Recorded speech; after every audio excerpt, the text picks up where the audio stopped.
আমার আম্মুর বিয়ের প্রায় 2-3 বছর পরে আমার একটা বোন হয়। সেই বোনটা মারা যায় 6 মাসের মাথায়। আমার বোনটা মারা যায়। বোনটা মারা যাওয়ার পরে আমার আরেকটা কথা আমি এখানে ভুলে গেছি, যে আমার যে ফার্স্ট মা ছিলেন, মানে বড় মা, আমার আব্বুর যে রিলেশন ছিল, ওইখানে একটা মেয়ে হয়েছিল। ওই মেয়েটার প্রায় 6 মাসের মাথায় মানে পেট খারাপ করে অসুস্থ হয়ে মারা যায়। তো তার পরপরই আমার বড় মাও মারা যায়। তো ওইখানে হচ্ছে আমার ওই বাচ্চাটা ছিল মেয়ে বাচ্চা। হ্যাঁ, তো ওর পরে আমার আব্বু 8 বছর পর বিয়ে করে। তারপর আমার মার একটা মেয়ে হয়। ওই মেয়েটাও মানে ওই মেয়েটা হচ্ছে জন্মের সময় মারা যায়, আর ওই ফার্স্টেরটা হচ্ছে 6 মাস পর মারা যায়। তো এই মেয়েটা হচ্ছে জন্মের সময় মারা যায়। তারপর তার 5 বছর পর আমার ভাইয়া হয়। আমার ভাইয়া আসে। তারপর আমার আম্মুকে বলা হয়েছিল যে আপনার হয়তো অপারেশন করতে হবে, কারণ আপনি আর কনসেপ্ট করতে পারবেন না, খুব অসুস্থ ছিল আম্মু। 2টাই সিজার ছিল, তো ওই সময়টাতে আর কি সিজার বেশি করা যেত না, তাহলে রিস্ক, মানে লাইফে একটা রিস্ক থাকে।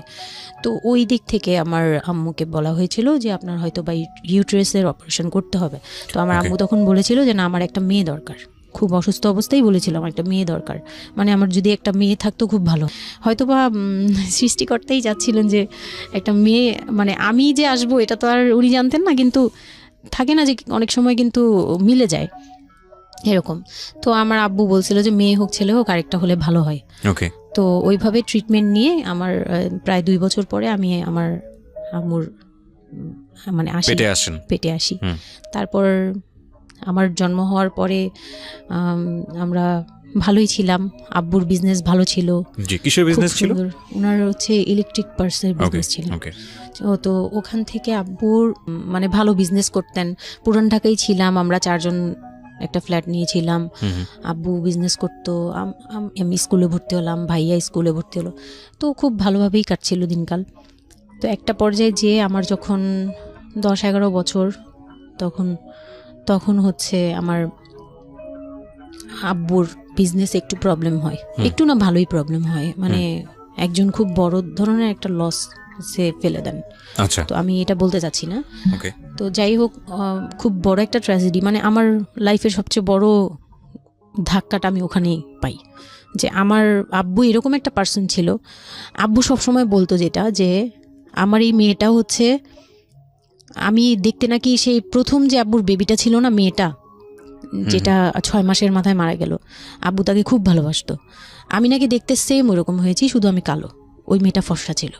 তো আমি যখন জন্ম হই তখন আব্বু নাকি আমার ফেস দেখেই কান্না করে দেয় যে এটা আমার বড় মেয়েটা যে ছিল তার মতো হয়েছে। তার মানে ও সেই, মানে আব্বুর ধারণা ছিল যে সেই আসছে, এরকম কিছু। তা আব্বু আমাকে অনেক আদর করতো, মানে অন্য বাবারাও আদর করে সব মেয়েদেরই, কিন্তু আব্বুর ভালোবাসাটা কেন জানি একদম ডিফারেন্ট ছিল। অনেক বেশি ভালোবাসতেন, অনেক বলার মতো না। সারাক্ষণ টেক কেয়ার, সারাক্ষণ, রাত নাই দিন নাই, সব সময়। আমার রাতে খুব বদভ্যাস ছিল, আমি রাত জাগতাম প্রচুর। প্রতি রাতেই আব্বু আমাকে হেঁটে হেঁটে ঘুম পাড়াতো কোলে নিয়ে। প্রায় 10 বছর 11 বছর পর্যন্ত আব্বু আমাকে কোলে নিয়ে ঘুম পাড়াতো, অনেক আদর করতো। আর যখন যেটা, তখন তো ছোট ছিলাম, যখন যেটা বলতাম আব্বু এখন এটা লাগবে, রাত দিন তো বুঝতাম না, আব্বু ওই সময় বের হয়ে যেত, মানে খুঁজতে বের হয়ে যেত কোথায় পাই এটা। আমার মেয়ে বলছে।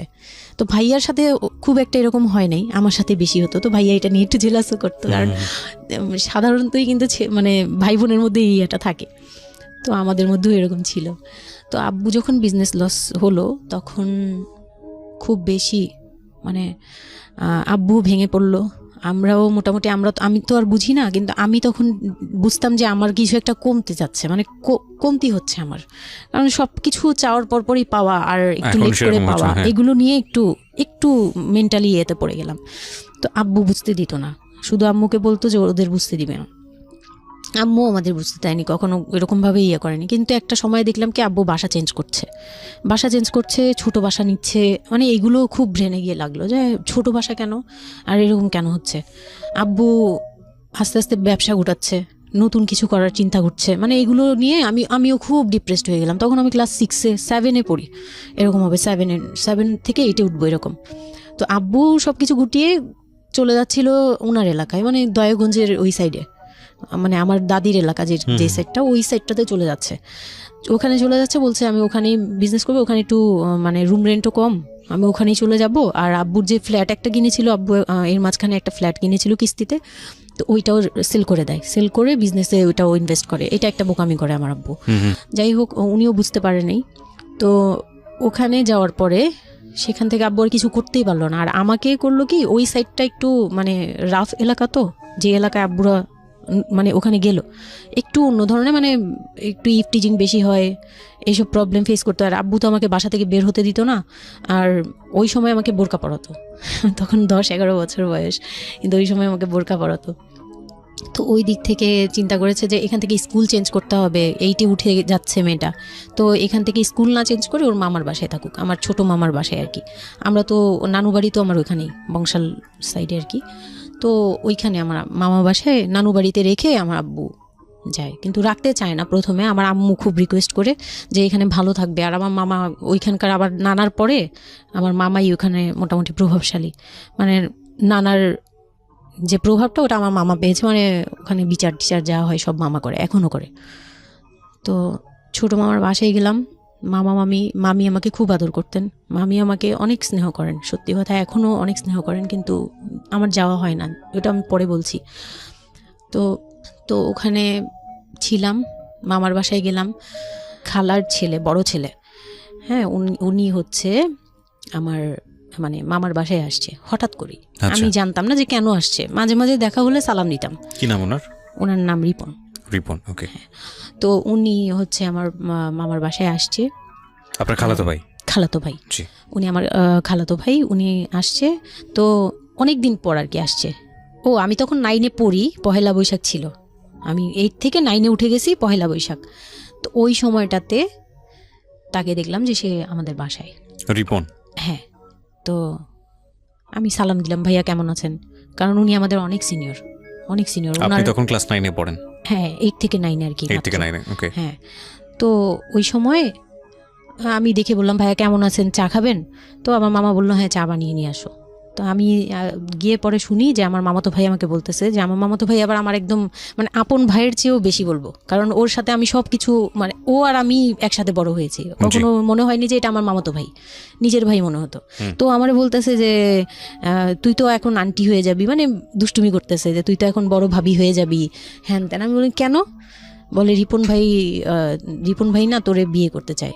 তো আমি খুব হেসে দিলাম, মানে আমি বলতেছি যে দুষ্টামি করতেছে, এরকম ভাবছিলাম যে মনে হয় ফান করছে। আমি ওর সাথে আবার কতক্ষণ চিল্লাচিল্লি, যাই উল্টাপাল্টা কথা বলিস কেন এই সেই। তো এগুলা নিয়ে ওরা সবাই মিলে আমার সাথে বলতেছে, বলে কি কেমন কথা বলো। উনি বয়সে কত বড় ছিল আপনার থেকে? আমার তখন 13, আর উনার তখন ধরেন 37।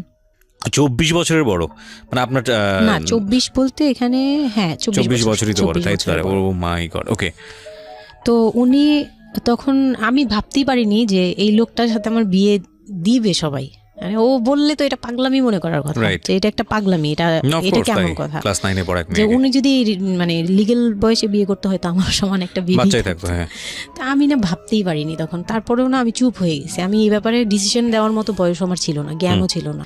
তো হুট করে আমার মামি আমাকে জিজ্ঞেস করারও প্রয়োজন বোধ করেনি, বা জানানোরও প্রয়োজন কি কারণে জানি না, তবে ওনারাই ডিসিশন নিয়ে বললো যে আমার আব্বু আম্মুকে জানালো, আমার মেজো খালা যে মানে আমার আম্মুর ইমিডিয়েট বড় যে, ওনাকে আমার আব্বু আম্মুর কাছে পাঠায়। আর আমার আব্বু আম্মু তখন থাকে হচ্ছে তারই আমার এক ফুপির বাসায়, বাসা ভাড়া নিয়ে থাকে আর কি। তো ফুপির বাসায় থাকে, ফুপির নিজের বাসা, তো ওখানে থাকে। তো আব্বুর কাছে পাঠায়, তখন আমিও যাই ওই বাসায়। তো আমি তো আর জানি না এই কথা বলতে আসবে। আমি আবার ভাইয়ার সাথে বসে বসে গল্প করতে থাকি, ভাইয়া ছিল, ফুফাতো বোন ছিল, আমরা একসাথে গল্প করতে থাকি। তো হঠাৎ করে শুনি যে একটু মানে আমার খালা খুব জোরে সোরে বলতেছে, মানে চিল্লাচিল্লি করে বলতেছে যে যদি এই বিয়ে না হয় তাহলে আমাদের সাথে তোদের কোনো কন্ট্যাক্ট নেই, আজকে থেকেই বন্ধ। আচ্ছা, হ্যাঁ, এই বিয়ে হতেই হবে। কেন হতে হবে? আমার আব্বু বলছে কেন হতে হবে, আমার মেয়ে তো অনেক ছোট, ও তো এই সংসারের ভার নিতে পারবে না, বলো ওগুলো আমরা দেখবো, ওরে আমরা বাচ্চার মতো পালবো। মানে উনি বলতেছে আমি দায়ভার নিলাম, আমি সবকিছু নিলাম, এইভাবে বলতেছে আমি সবকিছু দেখবো, এগুলা নিয়ে কোনো টেনশনের কিছু নাই, নিজেদের মানুষ, এর চেয়ে ভালো কোনো অফার কোনো দিন পাবা না, মানে এর চেয়ে ভালো কোনো প্রস্তাব আসবে না, এই না সেই না, সেই অনেক কিছু বলতেছে, বৌমুকে কনভিন্স করতেছে যে এইটা যদি তোমরা হাতছাড়া করো তাহলে আর কখনো মেয়ের জন্য ভালো কিছু পাবা না, আর আমাদের সাপোর্ট তো জীবনেও পাবা না, তোমাদের একটা সাইড পুরো বন্ধ হয়ে যাবে, মানে আমরা আমাদের সাথে তোমাদের একদম রিলেশন শেষ, তোমাদের মেয়ে এখনই রেখে যাব, তোমরা কি করবা করো। তো আমার আব্বু ওই দিক থেকে একটু দুর্বল ছিল, পরে আমি এটা শুনে কান্না করে দিছি, মানে সাথে সাথে কান্না করে দিছি। তো আমার ভাইয়াও বুঝছে, আমাকে নিয়ে ছাদে চলে গেছে, আমার ফুফাতো বোন, ভাইয়ার এক খুব ক্লোজ ফ্রেন্ড ছিল, ছোটবেলার বন্ধু, সেও আমাকে খুব আদর করতো বোনের মতো, সেও গেল উপরে, বলতেছে আপু তুই কান্না করিস না, আমরা দেখতেছি কি করা যায়। তো আমার ভাইয়া বলতেছে, বলে কি আমি ওরে নিয়ে কোথাও পালিয়ে যাই, আমার মনে হচ্ছে যে আমি ওকে নিয়ে এখন কোথাও পালিয়ে যাই, যে রিপন ভাই এটা কিভাবে পারে, কিভাবে এটা বলতে পারে যে বিয়ে করবে ওকে। তো আমি খুব কান্নাকাটি করছিলাম, আমার খালা চলে গেল, খালা চলে যাওয়ার পরে আমার ভাইয়া আব্বুকে যে কি বলছে জানি না, আব্বু আবার ছাদে আসছে, আমি কান্না করতেই আসি, মানে তখন কন্টিনিউ কান্না করতেছি। তো আমার আব্বু ছাদে এসে যেটা বললো যে, আমার আব্বু তখন বলল যে, বলে আমি তোমাকে নিয়ে মানে বনে চলে যাব দরকার পড়লে, কিন্তু আমি ওর কাছে তোমাকে দিব না। তো আমি দেখলাম যে আব্বু ফিজিক্যালি, মেন্টালি, আর্থিকভাবে সব দিক থেকে দুর্বল, এখন আমাকে নিয়ে যদি বের হয় সে পারবে না, এটুকু বুঝলাম, তার দ্বারা সম্ভব না এটা। পরে আমাকে বললো যে তুমি যদি রাজি থাকো তাহলে আমার কোনো আপত্তি না, আর যদি তুমি বলো যে না আব্বু আমি রাজি না, তুমি শুধু একবার বলো, তাহলে আমি তোমাকে নিয়ে বের হয়ে যাবো, আমরা বাবা মেয়ে কই থাকবো কেউ জানার দরকার নেই। আপনার মার কি ভূমিকা ছিল এই সময়? আমার মা তখন বলতেছে যে দিবে, আমার মা ইচ্ছা ছিল যে দিবে, কারণ আমার মা তখন এই জিনিসটা বুঝে না, মানে আমার মা এমনিতেও অনেক সহজ সরল, সত্যি কথা বলতে ওনার দোষ না এটা, সেইটা বুঝতো না যে এই যে ডিস্টেন্সে বিয়ে দিলে এই বিয়েগুলো টিকে না, বা 24 বছর বয়সের ডিফারেন্স, এগুলো নোট করবেন, এবং খুব ইম্পর্টেন্ট, আসলে খুবই ইম্পর্টেন্ট, কারণ বয়সের গ্যাপটা, না ঠিক আছে কিছু কিছু মানুষের জীবনে যে ব্যতিক্রম ঘটে না তা কিন্তু না, কিন্তু এই ব্যতিক্রমটা যদি আমরা উদাহরণ হিসেবে নিয়ে সবার উপর চাপিয়ে দেওয়ার চেষ্টা করি তাহলে কিন্তু সেটা সম্ভব নয়। ঠিক আছে, একটু খেয়াল করবেন, 24 বছরের ডিফারেন্স হচ্ছে ও এবং ওর খালাতো ভাই রিপনের মধ্যে। ও যখন 13 বছর তখন ওর খালাতো ভাই হচ্ছে 37। So it's a huge gap. সাধারণত বলা হয়ে থাকে 4-5 বছরের গ্যাপ ইজ ওকে, কিন্তু এর থেকে বেশি না হওয়াটাই বেটার। সেক্ষেত্রে 24 বছর, কোথায় 4-5 বছর আর কোথায় 24 বছর।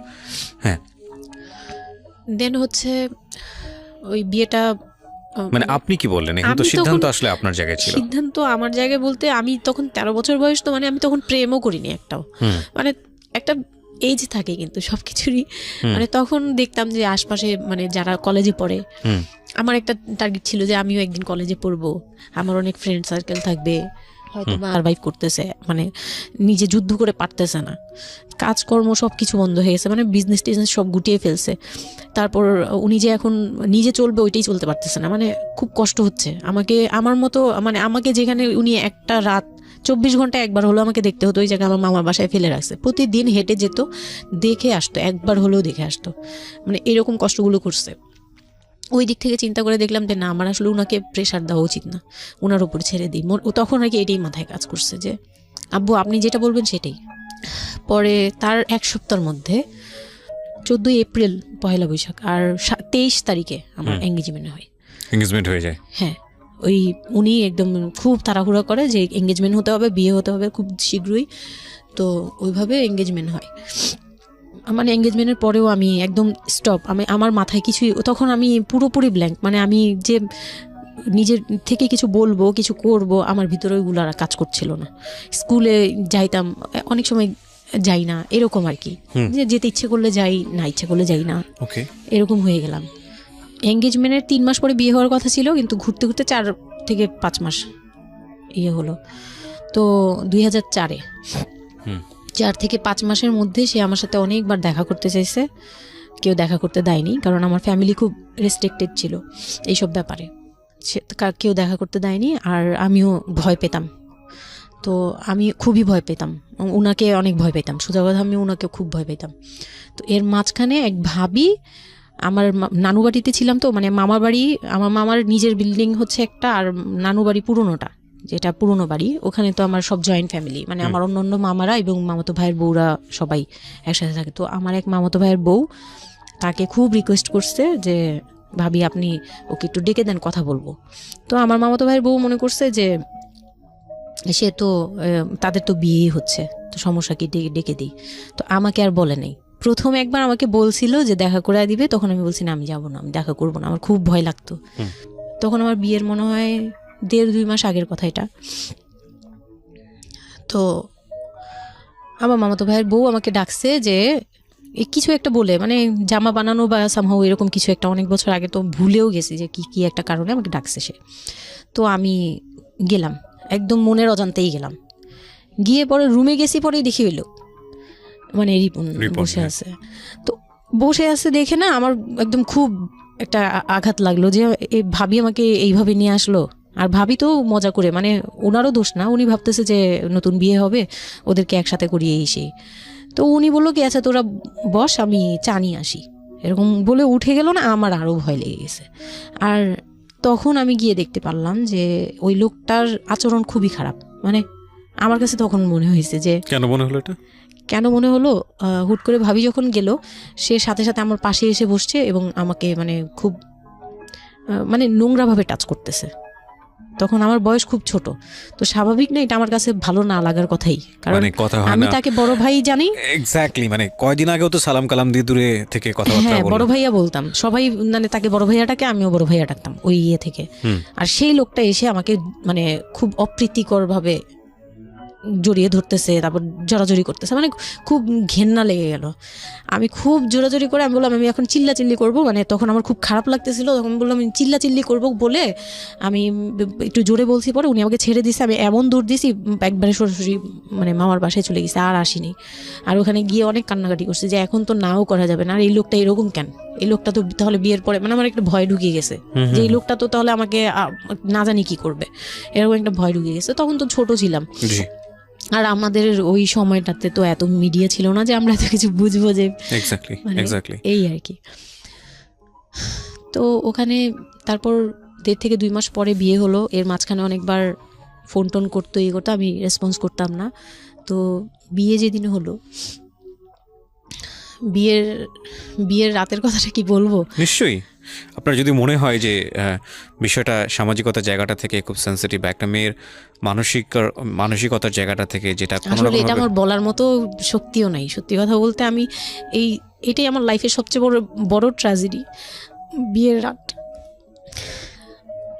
হয়তো আপনি খেয়াল করছেন কিনা জানি না, কিন্তু আপনি মাঝখানে বললেন যে আমি অ্যাফেয়ার করবো কিভাবে, আমার মন তো তখনই ভেঙে দিছে।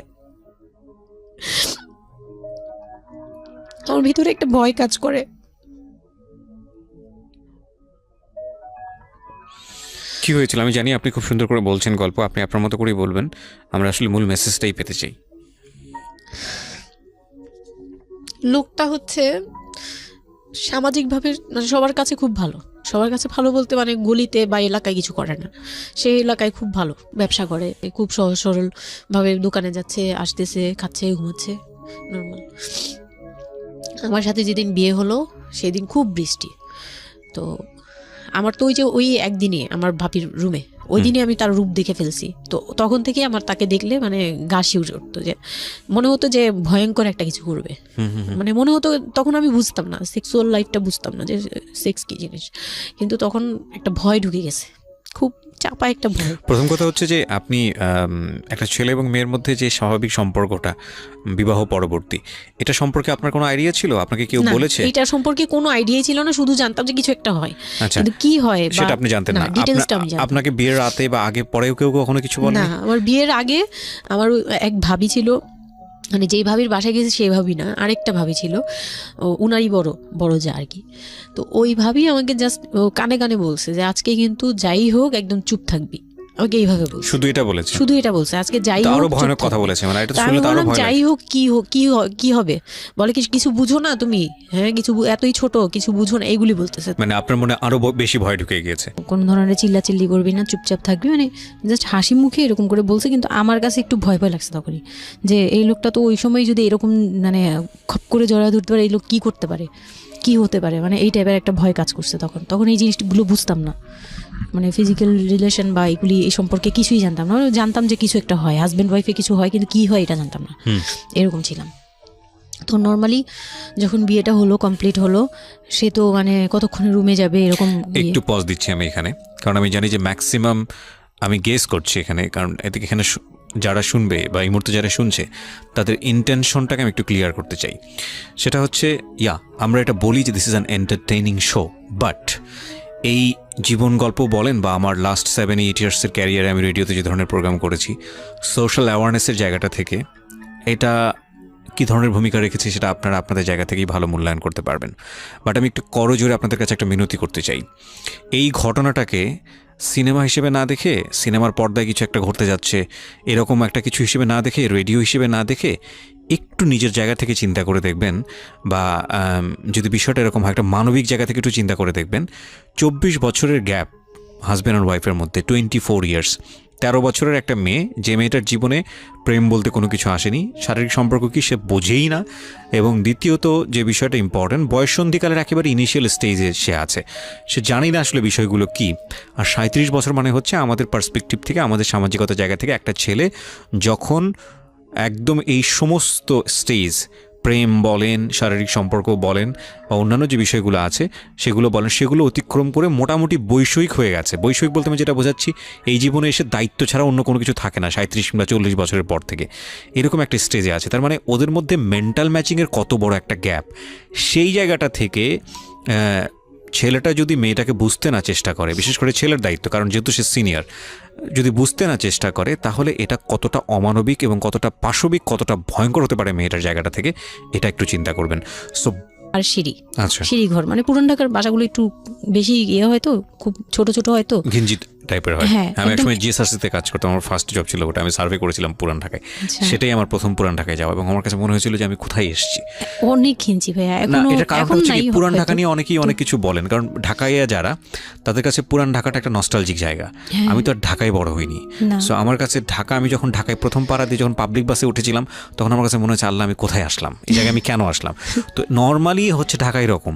তারপরে যখন পুরান ঢাকায় গেলাম, পুরান ঢাকার সাথে আমার ওই ধরনের অ্যাটাচমেন্ট কখনোই ছিল না, অনেক বেশি, অনেক ঘিঞ্জি। আমার মনে আছে চকবাজারের যেই চকবাজার নামে একটা যে জায়গা আছে, ওখানে চুরি পট্টি কি যেন একটা আছে না, যে মেয়েদের কসমেটিক্স বিক্রি করে, ম্যাক্সিমাম হচ্ছে নকল, আমি জানি না এখন কিরকম আছে। তো আমি জীবনে কোনোদিন দেখি নাই যে একটা মানুষ আরেকটা মানুষকে গলি দিয়ে ক্রস করতে পারে। এবং ইন্টারেস্টিং বিষয় হচ্ছে, এখানে তো মেয়েরা ঢোকেই না, এবং ওর ঢোকার পরে ওপরে ছাদ, মানে এমনভাবে বিল্ডিংটা, অনেকগুলো বিল্ডিং মিলে ওই এলাকাটা, ওখানে আকাশ দেখা যায় না, মানে এরকম একটা অবস্থা যে একজন আরেকজনকে ক্রস করতে খুব ভয়ানক, মানে রীতিমতো ভয়ানক অবস্থা। আর আমি সার্ভে করেছিলাম, যেহেতু আমি বিল্ডিংগুলো সার্ভে করতাম, মানে অনেক, আমি একদম ইউনিভার্সিটিতে অনার্স দিয়ে, না অনার্সের 3rd ইয়ার বা 2nd ইয়ারে থাকা অবস্থার ঘটনা এটা, আমি সার্ভে করেছিলাম বিল্ডিংগুলো। তো সেই সময় ওই সময়টাতে আমার একটু জানা হয়েছে আর কি। তো আসলে ভয়ানক রকমের ঘিঞ্জি। হ্যাঁ, তো বলুন যেটা বলছিলেন। তো যেটা বলছিলাম যে ওই রাতে ওই একটা রুম, এরকম রুমের উপরে রুম, তার উপরে রুম, মানে সিঁড়ি রুম এরকম। আর প্রথম যে রুমটা, মানে নিচতলায় যে রুমটা ছিল, সেই নিচতলার রুমের সিঁড়ির নিচে ছিল চুলা আর বাথরুম, সিঁড়ি কর্নারে। ওকে, মানে এটা হচ্ছে ওদের নিজের বাড়ি। ওকে, এইটুকুই ছিল। মানে 3টা রুম, মানে হচ্ছে হলো এক ধরনের বিল্ডিং, একটা বিল্ডিং, একতলা, দুতলা, 3তলা এরকম বিল্ডিং, বা 3টা রুম। হ্যাঁ, 3তলা বিল্ডিং, কিন্তু সিঁড়ি আর রুম। মানে কত অল্প জায়গার মধ্যে এই জিনিসটা ম্যানেজ করেছে। হ্যাঁ, আমি পরে শুনেছি যে এটা আধা কাঠারও নিচে, ওইটা 1 শতক বা হাফ শতক জমি যেটাকে বলে। হ্যাঁ, শুধু একটা রুম আর সিঁড়ি, এইটুকু। তো ওইটুকুর মধ্যেই মানে বাড়িটা। তো ওই বাড়িতে আমার খালার বাড়ি ছিল, আমি তো প্রায়ই বেড়াতে যেতাম ছোটবেলায়। তো আমাকে নিয়ে গেল, আর 3তলার রুমে, সবচেয়ে পরের রুম যেটা, ওটাতে আবার আমার মানে মেঝো দেবর সম্পর্কে ছিল, সে আমাদেরও মানে আমার বিয়ের 12 বছর আগে বিয়ে করে ফেলছে। সে লাভ ম্যারেজ করছে, মানে উপযুক্ত বয়সে বিয়ে করছে। আর আমার হাজবেন্ড আবার ছিল যে উনি আবার খুব লেটে বিয়ে করছে, মানে ফ্যামিলির দায়িত্ব পালন করে সবকিছু শেষ করে তারপর বিয়ে। 37 আসলে খুব লেট না, কিন্তু 37 এর জায়গা থেকে 13 বিয়ে করাটা খুব অবিবেচ্য। আমার জন্য তো সে অনেক বড়। যাই হোক, তারপর ওই দেবরের যখন বিয়ের 12 বছর হয়ে গেছে তখন উনি বিয়ে করছে।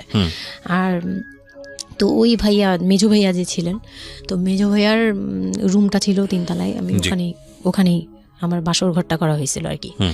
তো ফুল টুল তেমন ভালো আনা হয়নি, সে খুব রাগারাগি করছে। ছোট ভাই যারা ছিল এলাকার ছোট ভাইটাই, ওদের সাথে খুব রাগারাগি করছে আমার হাজব্যান্ড যে ছিলেন।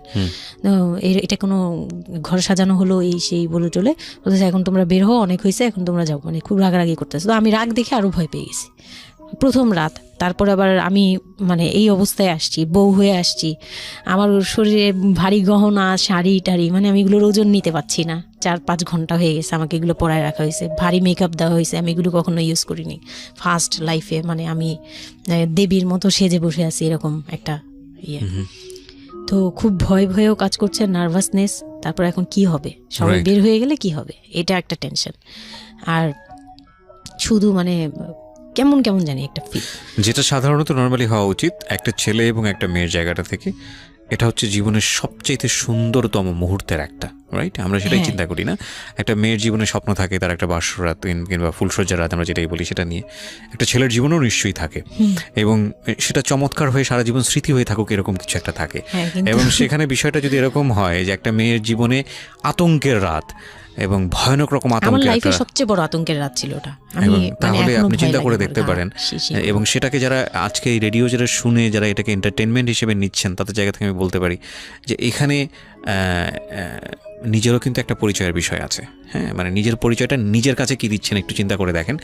ঘটনার ভেতরে ঢোকার চেষ্টা করুন, এই মেয়েটার মানবিক অনুভূতিটাকে জানার চেষ্টা করুন, অন্য কিছু নয় প্লিজ। কজ আমরা আমাদের সামাজিকতার জায়গাটা থেকে মেয়েদের এই বিষয়গুলোকে উইথড্র করে বা না ভেবে তাদেরকে কখনো কখনো সারা জীবনটা ধ্বংসের দিকে ঠেলে দিই। হয়তো মেয়েটার ক্ষেত্রে এরকমই কিছু হয়েছে, আমরা একটু সামনের দিকে আগাবো। জি, তারপর উনি আমাকে, আমি তখন শাড়ি টাড়ি পরা, গহনা পরা, তো খুব নর্মালি সবাই চলে গেল পরে খুব নর্মালি আমাকে বলতেছে যে ড্রেসটা চেঞ্জ করো, শাড়িটা চেঞ্জ করো, গহনাটা চেঞ্জ করো। তো আমি আমার লাগেজ থেকে একটা 3 পিস নিলাম, ওই 3 পিসটা নিয়ে ওয়াশরুমে চলে গেলাম। ওয়াশরুম বলতে ওই যে উপরের রুমেই একটা ওয়াশরুম আছে, আর নিচের রুমে, মানে উপরের রুমে তো আর সিঁড়ি ঘর নাই, সিঁড়ি ঘরটাতেই একটা ওয়াশরুম ছিল, ছোট্ট একটা টয়লেট ছিল। ওইটাতে গিয়ে আমি চেঞ্জ করলাম খুব কষ্টে, চেঞ্জ করে তারপর মুখের মেকআপ টেকআপ এগুলো ওয়াশ করে আসলাম। তারপর আসার পরে উনি বলতেছে উজু করে আসো। হ্যাঁ, তো আমি উজু করলাম, উনি উজু করছে করে, মানে প্রথম রাতে নাকি নামাজ পড়তে হয় সবাই বলে দিছে, তো ওই নামাজ পড়লো আমাকে নিয়ে। নামাজ পড়ার পরে বেডে গেলাম, মানে আমি বিছানায় যে বসলাম, খুব ভয়ে আছি যে কি বলবে কি করবে জানি না। তো উনি আমার পাশে এসে বসে আমাকে ফার্স্ট কথা যেটা বললো, মানে এইটাই ফার্স্ট কথা ছিল যে আমি তো ওই ফ্যামিলির বড় ছেলে, আর তুমি তো আমাদের ফ্যামিলির সবাইকেই চিনো জানো, তোমার তো আর চেনা জানার দরকার নেই। আর আমার তখন ওনার মা মারা গেছে 3-4 বছর, মানে 3 বছর হবে এরকম, 3 থেকে 4 বছর এরকম হবে। বলে আমার মা মারা যাওয়ার পরে আমি এখন সংসার দেখি, আমার হয়ে আমার মার জায়গাতে এখন তুমি। এটা শোনার পর আমার কাছে মনে হলো আজ তো একটা বাড়ি আমার মাথার উপর পড়লো। এটা আমি যেখানে নিজের, মানে এটাও একটা বিষয়। ওই কথাটা কিন্তু খুব সুন্দর বলেছে, মানে ওর 37 ইয়ার্সের জায়গাটা থেকে এটা খুব সুন্দর একটা কথা। কিন্তু কথা হচ্ছে 13 বছরের একটা মেয়ে কেন এটা বুঝতে যাবে? ও কিন্তু এটাই বুঝেছে যে এই এত 3 তলা একটা বাড়ি, 3 রুমের একটা বাড়ি ওর মাথার উপরে দিয়ে দেওয়া হলো। দেখুন, এই জিনিসটাই আমি আপনাদেরকে বোঝানোর চেষ্টা করছি যে আসলে সব কিছুর একটা বয়স থাকে। হ্যাঁ, এবং ছেলেটার জায়গা থেকে কিন্তু খুব সুন্দর নামাজ পড়েছে, বসছে, এখন পর্যন্ত আমাদের কাছে ভালোই লাগছে শুনতে। কিন্তু এটা আসলেই কেউ বুঝতে চাইবে? 13 বছরের মেয়েটাকে এই জিনিসটা বুঝতে চাইবে? এইটা বোঝাটা জরুরি ছিল। হ্যাঁ, তারপর উনি যেটা বলছে যে আমার ভাই বোন আছে, সবাই আমার ছোট, কিন্তু আমার তো প্রায় 10-12 বছরের বড়। ওনার যে 10-12 বছরের ছোট, সে আমার 12-13 বছরের বড়, মানে তাকে আমি ছোটবেলা থেকে এইভাবে দেখে অভ্যস্ত। তো এইগুলো চিন্তা ভাবনা, মানে ওই সময় তো আর এত কিছু কিন্তু ওনার ছোট ভাই বোন এগুলা, মানে ওনার কাছে তো এগুলো বাচ্চা এখনো, আর আমার কাছে তারা অনেক বড়। আমি তাদেরকে কি টেক কেয়ার করবো, তারা আমাকে করবে, মানে আমার এরকম একটা বিষয়টা তাই। হ্যাঁ, তো আমি চুপ হয়ে শুধু শুনছিলাম, ও আচ্ছা, মানে আমি কিছু বলার মতো ভাষাও পাচ্ছি না, বা আমি কি বলবো, আমার এখানে ডায়লগই কি ছিল, মানে আমি এরকম মনে হচ্ছে যে কেউ আমাকে একটা স্ক্রিপ্ট ধরাই দিত, আমি একটু দেখে আমাকে কেউ কিছু বলেও না, এই লোক কি বলতেছে। তো যাই হোক, এই কথাটার পরে মানে যখন উনি এটা বলার পরে বলতেছে যে তুমি, আমাদের একটা মানে রুলস আছে, বিয়ের পরে নাকি বাসর ঘরে নাকি কিছু দেয়, হাজব্যান্ড ওয়াইফকে কিছু দেয়, তারপর নাকি টাচ করে, এরকম কিছু একটা। তো আমাকে বলতেছে যে তোমার কি আমার উপর কোনো দাবি আছে, মানে এইগুলো আমি জানতাম না, এগুলো আমি অনেক পরে গিয়ে শুনছি, এগুলো অনেক পরে গিয়ে জানছি যে এই সময় নাকি কিছু চাইতে হয়, মানে এই সময় যা চাইবে তাই দিতে হবে, এরকম কিছু একটা। তো এটাও আমাকে কেউ বলে দেয় না, এই ধরনের একটা বলছে যে এটা আজকের রাতের কোনো চিল্লাচিল্লি করা যাবে না। তো আমিও চুপ করে, আমার কাছে মনে হচ্ছিল কেউ আমাকে ছুরি দিয়ে আঘাত করতেছে, মানে মনে হচ্ছিল যে কেউ আমাকে ছুরি দিয়ে আঘাত করতেছে, আর আমি ব্লাড দিয়ে পুরো, মানে আমার শরীরে সব ব্লাড বের হয়ে যাচ্ছে, আমার এরকম মনে হচ্ছে যে আমার শরীর থেকে সব ব্লাড বের হয়ে যাচ্ছে, আমি মানে গরু কাটলে যেরকম করে না, আমি এরকম কাঁপতেছি, ওরকম কাঁপতেছি। কিন্তু সে তার কাজ করলো। আমি খুব অবাক হয়েছি যে আমি উঠে বসতে পারতেছিলাম না, সে আমাকে টান দিয়ে উঠে বসায় বলতেছে ওয়াশরুমে যাও। আমি ওয়াশরুমে কীভাবে গেছি আমি জানি না, আমি খুব ধরে খুব মানে খুব কষ্টে কাঁপতে ওয়াশরুমে গেলাম, ফ্রেশ হয়ে আসলাম। আসার পর আমি খুব কষ্টে, যে আমি যখন বিছানায় মানে ঘুমাতে যাব, তখন আবার মাই গুডনেস এরকম করে সে সারা রাতে, মানে রাত 3টা থেকে ভোর সকাল 8টা পর্যন্ত 4 বার আমার সাথে এইরকম করলো। আমি আর সকালে উঠতে পারি না, মানে আমি উঠে বসতে পারি না। তারপর 2-3 দিন কি হয়েছে আমার মাথায় নেই, মানে আমি এখন আর এটা বলতে পারবো না, কারণ আমি পুরো সেন্সলেস ছিলাম, আর ওনারে দেখলেই আমার ভয় লাগতো। সে যতবার আসতেছে সামনে। 2-3 দিন আপনি সেন্সলেস অবস্থায় ছিলেন? আমি জানি, মানে আমি সেন্স ছিল, কিন্তু আমি এখন গল্পটা বলতে পারবো না যে এই 2-3 দিনে কি হয়েছে। আচ্ছা। এই 2-3 দিন আমার বৌভাত হয়েছে, আমাকে পার্লারে নিয়ে যাওয়া হয়েছে, কিন্তু আমি নিস্তব্ধ। আর তখন আমার মানে শারীরিক কন্ডিশন খুব খারাপ, কিন্তু সবাই বুঝতেছিল, কিন্তু কেউ বুঝতে দিচ্ছিল না আমাকে। মানে এভরিবডি অ্যাভয়েড দিস, মানে সবাই জিনিসটাকে অ্যাভয়েড করছে, তারা পার্টিটাকে এনজয় করছে। এটা শুধু আপনার ফ্যামিলির সমস্যা না, এটা আমাদের পুরো সমাজেরই সমস্যা, এটা সমাজটাই অ্যাভয়েড করে। এবং আমার মনে আছে, I face huge difficulty for the first time যখন আমি রেডিওতে এই ধরনের একটা, আমি নট আজকেই না প্রথম, আমি এটা আগে বিষয়গুলো খুব চ্যালেঞ্জ জায়গা থেকে আমি প্রচার করার চেষ্টা করেছিলাম। অ্যান্ড আই ফেস, এগুলো হয়তো আমার লিসনাররা কখনোই জানে না, আই ফেস হিউজ ডিফিকাল্টিস। যখন আমার প্রথম বইটা পাবলিশড হয়, সেটা নিয়েও আমার একটা বড় ধরনের ডিফিকাল্টি ফেস করতে হয়েছে। একটা অদ্ভুত বিষয় হচ্ছে, আমাদের সমাজে এই বিষয়গুলোকে আমরা অ্যাভয়েড করি, আমরা ঢেকে রাখতে চাই, আমরা মনে করি এটা একটা ট্যাবু, এটা সমাজে 8-10 জন মানুষের সামনে নিয়ে আলোচনা করা যায় না। একটু চিন্তা করে দেখবেন, আলোচনা করা যায় না এটা কোন অর্থে? যদি বিষয়টা নিয়ে সুড়সুড়ি দেওয়া হয়, যদি বিষয়টা নিয়ে এমনভাবে বলা হয় যে এটা এমনভাবে প্রেজেন্ট করা হচ্ছে যেটা একটা রগরগা বিষয়, এবং সেটা শুনে আরও কারোর মধ্যে এই ধরনের পাশবিক, বা সে আসলে এন্টারটেনমেন্টের জায়গা থেকে নিয়ে এটাকে মজা হিসেবে নিল, বিষয়টা তখনই একটা প্রশ্ন আসে। কিন্তু যদি বিষয়টা লেসনের জায়গা থেকে আসে, একটা সামাজিক শিক্ষার জায়গা থেকে আসে, যে একটা পুরুষ, সে 37 বছর বয়স, সেটা আমিও হতে পারি, আপনিও হতে পারি, বা যে ছেলেটা ওনার জীবনে এসছে সে তো হয়েছেই, যে তারা যেন কখনো এরকম অমানবিক না হয়। এবং নট অনলি দিস, একটা মেয়ে যখন 13 বছরের থাকে, তাকে পরিবারের এত বড় সাপোর্টের জায়গা থেকে বাবা এত ভালোবাসতো, তার জায়গাটা থেকেও কোনো একটা সাময়িক সমস্যার সমাধান করবার জন্য, বা যাই হোক না কেন, শেষ পর্যন্ত যে রাজি হয়েছে, এরকম এক ধরনের, এটা তাকে তো জবাই করা আমি বলবো, যে একটা মেয়েকে শুধু শারীরিকভাবে হয়তো সে যেই প্রবলেমটা ফেস করেছে ওই রাতে, সেটা হয়তো সে ধীরে ধীরে রিকভার করবে, কিন্তু সারা জীবনের জন্যে সে যে মেন্টালি ওই জিনিসটাকে ভয়ানক রকমভাবে একটা বাজে জায়গায় বাজেভাবে চিন্তা করা শুরু করলো মানুষের জৈবিক চাহিদার জায়গাটাতে, এটা তো একটা মানুষের থিঙ্কিংটাকে জবাই করে দেয়া, তাই না? এবং এইটা কত ভয়ানক রকমের অপরাধ, কত ভয়ানক রকমের ভুল। এবং আমাদের এই জায়গাটাতে আমাদের অনেক বেশি পরিমাণে বড় যারা আছি, সিনিয়র যারা আছি, তাদের বোঝা উচিত। প্রথম কথা হচ্ছে, লিগেলি যদি আমি বলি, তাহলে বিয়েটা বৈধ ছিল না, কারণ সরকার কিন্তু আমরা যতদূর জানি যে 18 নিচে বিয়ে দেওয়াকে পারমিট করে না। দ্বিতীয় কথা হচ্ছে যে মানসিকভাবে সে পরিপক্ক ছিল না। তৃতীয় কথা হচ্ছে যে যদিও বা বিয়েটা হলো, তাহলে তাকে যে একটি প্রপার এডুকেশন দেয়া, যে এই বিষয়টা হচ্ছে এরকম, প্রপারভাবে বড় করা, প্রপারভাবে নার্সার করা, সেটার মারাত্মক রকমের অভাব ছিল। ঘটনা এখানে শেষ হয়ে যায় নাই, ঘটনা কিন্তু এখানে শুরু হলো। কারণ বাংলাদেশের অনেক মেয়ের জীবনে এরকম দুর্ধর্ষ রাত আসে, এবং এই রাতগুলো সারাটা জীবনের জন্যে তাকে বেদনার স্মৃতি, তাকে সারাটা জীবনের জন্য একটা ভয়ঙ্কর রকমের মোমেন্টের মধ্য দিয়ে নিয়ে যায়।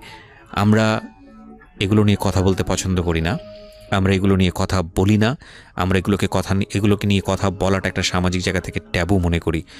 এই ট্যাবুর ধাক্কায় কত কত মেয়ের জীবন, কত কত মানুষের জীবন, কত কত সংসার জীবন নরকে পরিণত হয়েছে, সে খবর অনেকেই আমরা রাখি না, রাখার প্রয়োজনও মনে করি না। But this is a very important issue, that's why I am discussing on this.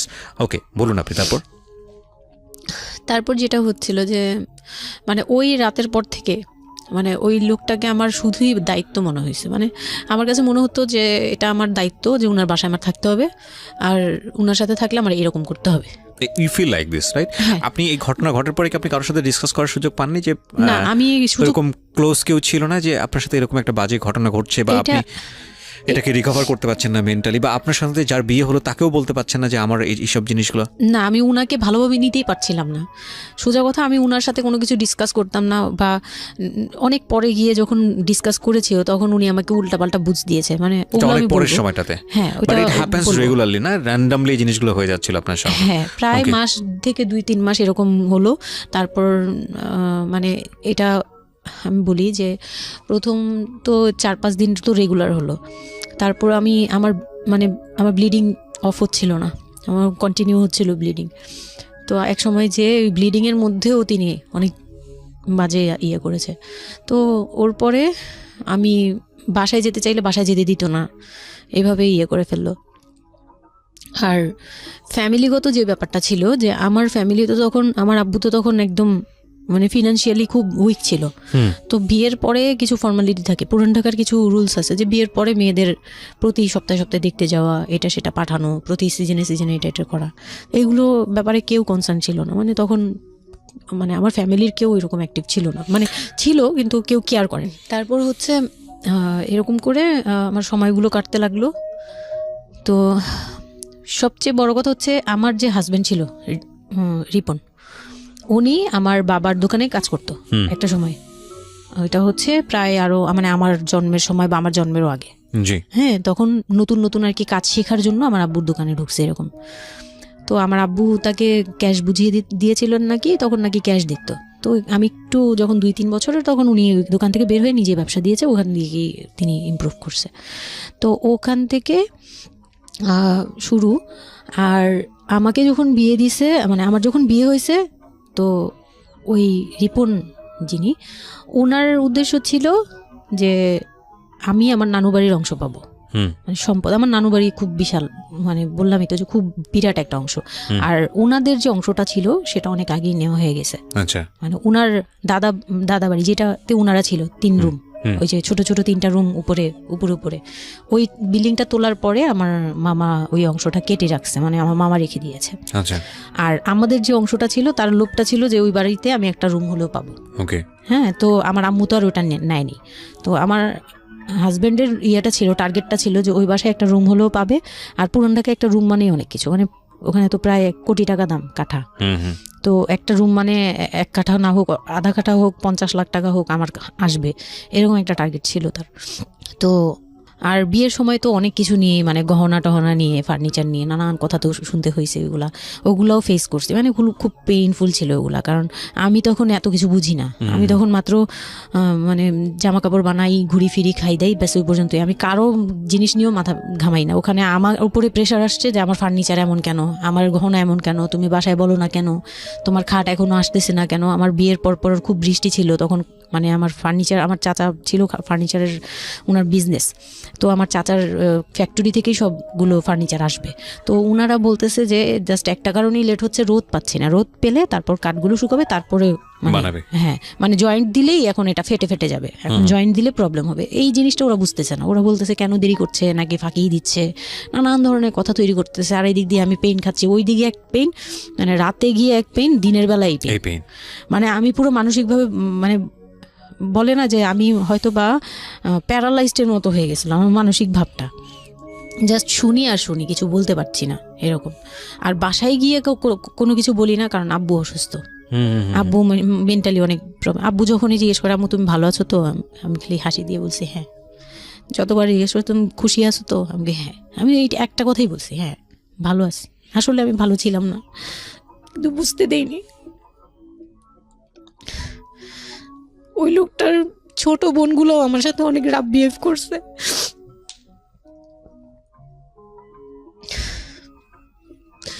তো অনেক রুডলি আচরণ করেছে। আর ওনার যে ছোট ভাইটা ছিল, মানে আমার যে মেজো ভাই যেটা আর কি, ওনার আগে যেটা বিয়ে করেছে, তো ওনার ওয়াইফ ছিল আমার অনেক বছরের বড়, কারণ তাদের বিয়ে হয়েছিল 12 বছর আগে। আমার বিয়ের 12 বছর আগে তার বিয়ে হয়েছিল। আমি যখন বাড়িতে বেড়াতে আসতাম তখন মানে ভাবি রাতে খাওয়া দাওয়া এরকম, আমি ভাবি বলেই ডাকতাম, কিন্তু সম্পর্কে আমি বড় যা। কিন্তু উনার প্রায় উনাকে আমাকে একসাথে কোথাও দেখলে কেউ বলতো যে তোমার মেয়েটা, মানে এভাবে বলতো। তো ওই দিক থেকে উনার একটু, এটা জেলাসি বলবো না, এটা হয় আসলে, এটা নর্মাল একটা ব্যাপার। কারণ একটা উনি অনেক এইজ হয়ে গেছিল, উনি নিজের জায়গা থেকে নিজেকে একটু দুর্বল মনে করতো। আমাকে এমনিতে সাপোর্টও দিত, আবার অনেক সময় দেখে কিন্তু পেইনও দিত, অনেক পেইন দিত। কিন্তু আমি ওই সময়টাতেই কেন জানি আমি ছোট থেকে এই জিনিসগুলো বুঝতে চেষ্টা করি যে কেউ আমাকে কেন জেলাসি করছে, কারণ তার মধ্যে কোনো দুর্বলতা আছে, আমার ওইটার জন্য মায়া হয়। আমার কখনো এইটা মনে হয় না যে সে কেন জেলাসি করবে, আমি তার সাথে এখন কোচাকুচি করবো, মানে এই টাইপের মেন্টালিটি আসে না আমার। কেন জানি মনে হয় এই জায়গাটা যদি শুধরানো যেত, তাকে যদি একটু বোঝানো যেত আমি তাকে খুব ভালোবাসি বা আমি তাকে কিছু হেল্প করতে চাই, এরকম মনে হতো। তো ওই দিক থেকে আমি কিচ্ছু বলতাম না, কিন্তু সে আমাকে খুব পেইন দিত, কথাবার্তা এটা সেটা। উনি অনেক সিনিয়র পার্সন ছিল, তো কোনো গেস্ট আসলে আমাকে কিভাবে ছোট করবে, কিভাবে আমাকে অপমান করা যায়, কিভাবে কি দিয়ে, এগুলো নিয়ে সবসময় ইয়ে করতো। ওই দিকগুলো খুব পেইনফুল ছিল। তো ওগুলো যখন শেষ করলাম, মানে আমার যাকে বলতাম মাঝে মাঝে দুই একটা কথা, এগুলো নিয়ে সে আবার মানে মানে এখানে সেখানে বলে আরও ব্যাপারটাকে বড় বানাতো। তো আমি তখন বুঝতাম না, এখন বুঝি। তো এর মাঝখানে হলো কি, আমি প্রেগনেন্ট হলাম। না না, বিয়ের 1.5 মাস পরে আমি হচ্ছে কক্সবাজার যাব। আচ্ছা। আমার হাজবেন্ড বলতেছে যে ঈদ চলে আসছে, তুমি ঈদের মধ্যে কিছু না নিয়ে আসো, ঈদের পরে আমরা কক্সবাজার যাই, এখানে কোনো খরচ টরচ যাতে আমাদের না হয়, হ্যাঁ, এই জন্য আমরা কিছু কিনবো না। আমি বলছি আচ্ছা ঠিক আছে। তো তখন হচ্ছে বসুন্ধরা সিটি মার্কেটটা হচ্ছে নতুন হয়েছে। তো উনি বলতেছে আমরা বসুন্ধরা সিটিতে যাব শপিংয়ে, কিন্তু উনি যেটা বলতেছে যে আমার মানে বসুন্ধরা সিটিতে যাবে, কিন্তু আমাকে যে কিছু কিনে দিবে না এটা আমি জানতাম না। তো ওনার সাথে আমি গেলাম, প্রায় 20 থেকে 25 হাজার টাকা শপিং করলো। ওগুলা হচ্ছে সব ওনার বোন জামাই, বোনের বাচ্চা কাচ্চা, মানে ফ্যামিলির জন্য আর কি, ভাই বোন। আমিও পছন্দ করে করে কিনলাম সবার জন্যই যা যা লাগে। কেনাকাটার পরে আমি তো তখন ছোট মানুষ, তখন তো আমার 13-14 বছর বয়স। তো আমি কখনো এমন হয়নি যে আমি ঈদে জামা কাপড় নিইনি বা জামা কাপড় নতুন জামা কিনিনি, এরকম কখনোই হয়নি। তো ওইটা আমার বিয়ের ফার্স্ট ঈদ। তো আমার একটা শখ ছিল কি যে অন্তত একটা কটন ড্রেস হলেও আমি পাবো, এরকম একটা ইয়ে ছিল আমার ভিতরে, যে না আমাকে কি আর না দিবে নাকি, বলছে দিবে না, হয়তো বা ভালো কিছু দিবে না, হয়তো নর্মাল কিছু হলেও আমাকে দিবে, ঈদে তো আর পুরনো জামা পরে থাকবো না। তো আমার এরকম ধারণা ছিল। ও পুরো শপিংটা শেষ করলো সারাদিনে, আমি রোজা রেখে পুরো শপিংটা করলাম খুব চয়েস করে করে। লাস্ট মোমেন্টে যে সে আমাকে নিয়ে চলে আসতেছে, যখন সে আমাকে নিয়ে রওনা দিল, মানে আমার মনটা খারাপ হয়ে গেল। আমি কিচ্ছু বলিনি, প্রথম ঈদ এটা, তো আমি কিচ্ছু বলিনি। সাচ এ ইডিয়ট, মানে নাথিং টু সে, মানে স্পিচলেস টোটালি। হ্যাঁ, পরে উনি কিচ্ছু কিনে দিল না আমাকে, তখন আমি না মনটা খারাপ হলো আমার, কারণ স্বাভাবিক এটা, আমার এখনকার বয়স হলে হয়তো হাইড করতে পারতাম, আমি এখনও পারি না। সত্যি কথা বলতে আমি কখনোই নিজেকে হাইড উনি আমাকে করলো কি যে আসার সময় বলতেছে যে একবারে নিচে, তখন বলতেছে তোমার কি মন খারাপ? আমি বলছি যে না, আমি তো কিছু নেই নাই, ঈদের দিন কি পরবো? তো বলতেছে তোমার তো অনেক ড্রেস নিয়ে আসছো, ওগুলা থেকেই পরো, ওগুলাই তো এখনো পুরোনো হয়নি, এখন দরকার কি আছে কেনার? বলে তারপরে চুড়ি দেখলো, চুড়ি দেখে আমাকে 2 মুঠ চুড়ি কিনে দিল 200 টাকা। এই ছিল আমার ঈদের মানে ফার্স্ট অ্যান্ড লাস্ট, এইটাই ছিল আমার শপিং, আর কোনো কিচ্ছু কিনে দেয়নি সে আমাকে। তো বাসায় আসলাম, বাসায় আসার পরে তার ভাই বোনরা বলতেছে যে সবার জন্য কিনছেন, ওর জন্য কিছু নেন নাই। সে আমাকে মানে তার ফ্যামিলি থেকে আমাকে সেভ করবে কি, সে আমাকে বরঞ্চ বলতেছে যে ওরে কি কিনে দিব, ওর বাসা থেকে আমারে কি দিছে যে আমি ওকে কিনে দিব। তখন আমি বুঝলাম যে ও আচ্ছা সে কিনে দেয়নি। হ্যাঁ, তো আমি আর বাসায় কিন্তু কিছু বলিনি বা বাসায় যাইও নাই এর মধ্যে। বাসা থেকে আসলে সামর্থ্য কি ছিল আপনার ফ্যামিলিকে, মানে কিনে দেওয়া হয়েছিল কি ঈদের প্রথম দিন জামাইকে কিছু কিনে দেওয়া বা এরকম কোনো কিছু? হ্যাঁ, এটা করেছিল চান রাতে, একবারে লাস্টের দিকে। শপিংটা হয়েছে তার আগে। তো সে এটা বলে ফেললো প্রায় 20 রোজার পরে এই ঘটনা আর কি। তো একবারে চাঁদ রাতের দিন আমার ভাই আর কি একটা পাঞ্জাবি গিফট করলো তাকে, আর সে আমাকে আর কিছুই দিল না। হ্যাঁ, সে ভাবতেছে যে আমি বুঝি বাসায় জানানোর পরে তখন এটা করছে। হ্যাঁ, তখন গিয়ে আরো খেপে গেল যে আমি নাকি বাসায় জানাইছি, তাকে ছোট করলাম এই জন্য। কিন্তু আসলে মানে সত্যি কথা বলতে যে আমি কিছুই বলি নাই, আমার মুখ দিয়ে তখন কথাই আসতো না, আমি ম্যানেজ কি করব, আমার তো কিছুই মাথায় থাকতো না তখন আমি তো পুরো মেন্টালি একটা ইয়েতে ছিলাম। তো আমার এমনও মনে হয়েছিল তখন, মানে ওই মাসখানিক যে সে আমাকে ওই ফিজিক্যাল টর্চারগুলো করতো, তখন আমার এমনও মনে হয়েছিল যে আমি এক কাজ করি, বের হয়ে কোথাও চলে যাই, মানে অজানার উদ্দেশ্যে কোথাও চলে যাই। যদি আব্বুর এই অবস্থা না থাকতো হয়তো আমি করতাম এটা। সত্যি কথা বলতে একমাত্র আব্বুর কথাটা যখন মনে আসছে, চোখে ভাসছে যে আমার আব্বু তো মরে যাবে, তখন গিয়ে আর এটা করতে পারিনি, নয়তো ঠিকই আমি বের হয়ে যেতাম। তো ঈদ আসলো, ঈদের পরের দিন কক্সবাজারের উদ্দেশ্যে রওনা দিল। আর তার একটা অভ্যাস ছিল যে মানে সে কিছু দিলে বা করলে বা আমার জন্য যদি সে 2 টাকাও খরচ করতো, এটা খুব হাইলাইট করতো, সবার সামনে তুলে ধরার জন্য চেষ্টা করতো। ওই কক্সবাজার যাবে, সে খুব মানে ঢোল পিটাচ্ছে যে আমাকে নিয়ে কক্সবাজার যাচ্ছে, কিন্তু শপিং করে দেয়নি, এটা আবার হাইক করতেছে। আচ্ছা, যাই হোক, ওই সব বলতে গেলে শপিংয়ের টাকা সেভ করে আমাকে কক্সবাজার নিয়ে যাচ্ছে। তো গেলাম কক্সবাজারে, সেখানে গিয়ে আরেক ধাক্কা খেলাম যে কক্সবাজার যাওয়ার পরে প্রথম রাত মোটামুটি ভালো ছিলাম, পরের দিন সকালে সে আমার সাথে মানে এমনভাবে মানে ফিজিক্যাল রিলেশন করতে চেয়েছে যেটা সম্পর্কে আমি অবগত ছিলাম না, মানে আমি জানতাম না যে এরকম কিছুও হয়। তো এক সময় সে আমার হাত পা জোরাজোরি করে ধরে, মানে প্রায় হাত পা বাঁধার মতো জোরাজোরি করে সে আমার সাথে ওই রকম কিছু করতে চায়। তখন আমার মানে আমি খুব বাধা দেওয়ার পরে বা চিল্লাচিল্লি করার পরে সে আমার গায়েও হাত তুলে 2-3টা চট থাপ্পড় দেয়। আপনাদের মধ্যে সম্পর্কের জায়গাটা কি আপনি তখনও কি ওনাকে আপনি করে বলতেন? হ্যাঁ, আমি এখনো স্টিল নাও। তার মানে বিষয়টা এরকম হয়ে গেছে যে ওই দূরত্বটা বিয়ের পরে ছিল, এবং সেই দূরত্ব থাকা অবস্থায় ও এই জিনিসগুলো প্র্যাকটিস করে যাচ্ছে ওর মতো করে। এবং সেখানে যখন ও সাকসেসফুল হতে না পারছে, তখন সে আপনার গায়ে হাত তুলছে, তাই তো? সেটাই। হ্যাঁ, তারপর আর সবচেয়ে বড় কথা হচ্ছে সে তার জায়গাটা, সে তার চাওয়াগুলো সব পূরণ করতেছে, বাট আমার দিকটা দেখছে না। এবং সে যে শুধু আমার না, মানে সে মানুষটাই এমন, আগে বুঝি নেই, পরে অনেক ধীরে ধীরে গিয়ে পরে বুঝতে পেরেছি যে উনি সম্পূর্ণ সেলফ সেন্টার, মানে নিজের যেটা অধিকার সেটা সে আদায় করে নিবে, তার বাকিগুলো নিয়ে তার কোনো মাথা ব্যথা কি হচ্ছে বা কার কি হচ্ছে এটা দেখার বিষয় না, এটাই মেন্টালিটি। তো এইগুলো করার পরে আমার মানে খুব পেইন হলো, আমার খুব কষ্ট হলো যে আমি কবে আবার ঢাকায় যাব, একটা পেইন। ওটা কি জীবনের প্রথম কক্সবাজার যাওয়া? হ্যাঁ, ওটা আমার লাইফে ফার্স্ট। চিন্তা করে দেখুন, এক ধরনের হানিমুনি বলা চলে ওদের জন্য। হানিমুনি করা হয়েছিল, কিন্তু এটা আমার জন্য হানিমুন ছিল না, অন্য কিছুই ছিল। আচ্ছা, খুব পেইনফুল ছিল। ওকে, যাই হোক, আমি খুব ভয়ে ছিলাম যে এখানে আমাকে মেরে ফেললেও কেউ জানবে না, এরকম একটা ফিল ছিল আমার ভিতরে। একটা জিনিস চিন্তা করতে পারেন, প্রত্যেকটা মোমেন্ট একটা মানুষ একটা মেয়ের সাথে, একটা ছেলের সঙ্গে বসবাস করছে একটা মেয়ে, এবং তাদের স্পেশাল মোমেন্টসগুলো তার জন্য ভীতির কারণ। সে হয়তোবা তখন এরকম মানে চিন্তা করছে যে এই স্পেশাল মোমেন্টটা যেন না আসে, ওর সঙ্গে স্পেশাল টাইমটা যেন আমি না হয়, রাত যেন না হয়। বিষয়গুলো তো এরকমই ছিল, কারণ ওর জন্য কিন্তু এগুলো অনেক ভয়ানক রকমের টর্চার। হ্যাঁ, তারপর আর আমার সাথে যারা ছিল, মানে ফ্যামিলি তো 2টা গিয়েছি আমরা, মানে আমার হাজব্যান্ড আমাকে নিয়ে গেছে, আর হচ্ছে আমার চাচাতো বোনের রিসেন্ট বিয়ে হয়েছিল, চাচাতো বোনের হাজব্যান্ড আর চাচাতো বোন, ওরা 2জন গিয়েছে। কিন্তু ওরা ওদের মতো ছিল, আমরা আমাদের মতো ছিলাম, এরকম আর কি। তো ওইভাবে আর আমাদের সাথে ইয়ে করা হয়নি যে একদম সব বিষয়ে ডিটেলস বলা। আর আমার চাচাতো বোন আমার অনেক বড় ছিল, যার কারণে আমি আপুকে বলতাম না, লজ্জা পেতাম। তো ওই দিক থেকে 3 দিন পরে 4 দিনের দিন আমি খুব জেদাজেদি করে, মানে কান্নাকাটি করে চলে আসবো করতেছি, কিন্তু আমাকে কেউ আর জিজ্ঞেস করতেছে না যে কেন, মানে আমার বোন জামাইও বিষয়টা খেয়াল করেনি, আমার বোনও খেয়াল করেনি যে আমি কেন বারবার চলে আসতে যাচ্ছি।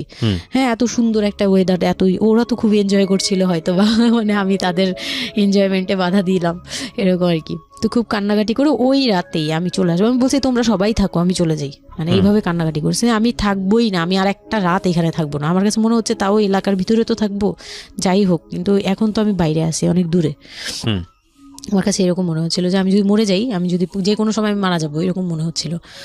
তো আমি ওই সময় বলাতে ওরা সবাই মিলে চলে আসছে, সবার মন খারাপ যে আমার জন্য চলে আসতে হলো তাদের। তো ঢাকায় আসলাম। ঢাকায় আসার পরে ঈদের ছুটির শেষে সে তার মতো করে বিজনেস করতেছে, আমি আমার মতো ঘরে ছিলাম। 2-3 মাস গেল, কোরবানি ঈদ আসলো, প্রথম কোরবানি ঈদ। কোরবানি ঈদের সময় যেটা হলো সেটা হচ্ছে আমার মামার বাসা থেকে মাংস, মানে কোরবানি ঈদের যে মাংসটা পাঠায়, পুরান ঢাকার একটা ইয়ে আছে যে নতুন বিয়ে হলে বাবার বাড়ি থেকে রান পাঠানো হয়, একবারে পুরো একটা রান ধরে পাঠিয়ে দেয়, বাবার বাড়ি থেকে মেয়েদের পাঠায়, মানে কোটাকুটি নেই, রানী পাঠিয়ে দিতে হবে একদম আস্ত পাঠায়। এটা পুরান ঢাকার রেওয়াজি, একবারে যে কয়টা মেয়ে থাকবে ওই কয়টা রান বাসায় যাবে, মানে ওই রানগুলোর কেউ কাটতে পারবে না, একদম আস্ত পা ধরে দিয়ে দিবে একবারে। আচ্ছা আচ্ছা, ইন্টারেস্টিং তো। হ্যাঁ, এটা কিন্তু পুরান ঢাকার একটা রেওয়াজ, এখনো আছে। মানে কোরবানি হলেই সঙ্গে সঙ্গে রানটা যাবে মেয়ের বাসায়। আচ্ছা, মেয়ের বাসায় যেতেই হবে এটা। তো ওই রকম আমার মানে ওরা আশা করছিল যে আমার মামা এরকম করবে, কিন্তু আমার মামা তো প্রায় অনেক বড় গরু দেয়, আর একটা দেয় না, 2টা থেকে 3টা দেয়।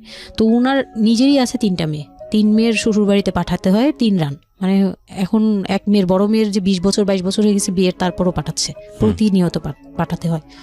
তো ওই দিক থেকে আমি যদি এখন আরেকটা নেই, তাহলে উনি তো আরও কাউকে উকিল দিয়েছে, বা আরও কোনো মেয়ে আছে, মানে আমার উকিল দিয়েছে, আমার খালু দিয়েছে, আরেক খালু, আমার ওই খালা হচ্ছে আমার আম্মুর খালাতো বোন, মামাতো বোন, কিন্তু আমাদের বাসায় মানে আমার নানু বাড়িতে বড় হয়েছে দেখে আমার আম্মুর খুব ক্লোজ। তো ওই খালু আমাকে উকিল দিয়েছে। তো ওই দিন করলো কি, যে এই রান পাঠায়নি বলে, সেই রান পাঠায়নি ঠিকই, কিন্তু রানের যে উপরের অংশ, মানে বড় একটা পিস আমার বাসায় পাঠানো হয়েছে আমার উদ্দেশ্যে, আর নামটা আমার লিখে দিয়েছে, আমার নাম লেখা এটা পাঠিয়েছে। তো ওই মাংসটা রেখে যখন চলে গেছে না আমার ভাই, তার ছোট বোন, আমি তখন মানে দেখলাম যে মানুষ কতটা হিংস্র হলে পরে এরকম ফেস হয়।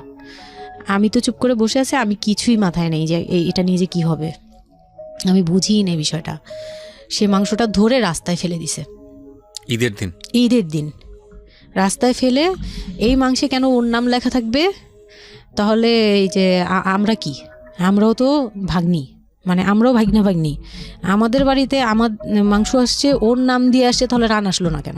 দোষ হয়ে গেছে, এটা খুব বড় অন্যায় হয়ে গেছে। ভয়ানক। আমি ভয়ানক বলছি কারণে যে আমাদের সমাজে কিছু কালচার আছে যেগুলো আসলে মেয়ের বাড়ি থেকে পূরণ করা হয়, ধরে নেওয়া হয়, বা ছেলের বাড়ি থেকেও। সেটা পাঠ্য বইয়ে তো থাকে না এগুলা, মানে কালচারে আছে, এগুলো শুনতে ভালো লাগে, কিন্তু প্র্যাকটিসের জায়গা থেকে যদি এটা অত্যাবশ্যকীয় নিয়ম হয়ে যায়, কখনো কখনো যেটা কতটা ভয়ানক পেইনফুল হয়। কান্ট ইউ এভার ইমাজিন যে বাবার সামর্থ্য নাই, তারপরে তাকে চিন্তা করতে হচ্ছে যে আমার মেয়ের বাড়িতে একটা রান পাঠাতে হবে, আমার কোরবানি দেওয়ার সামর্থ্য নাই, এই রান পাঠানোর জন্য আমাকে কোরবানি দিতে হচ্ছে। মানে আমাদের এই ব্যাড প্র্যাকটিসগুলা কতটা ভয়ানক হয়ে গেছে আমাদের সমাজে, এবং ইনফ্যাক্ট এগুলো নিয়ে কেউ কখনো কথা বলে না। এগুলো নিয়ে কথা বলা উচিত।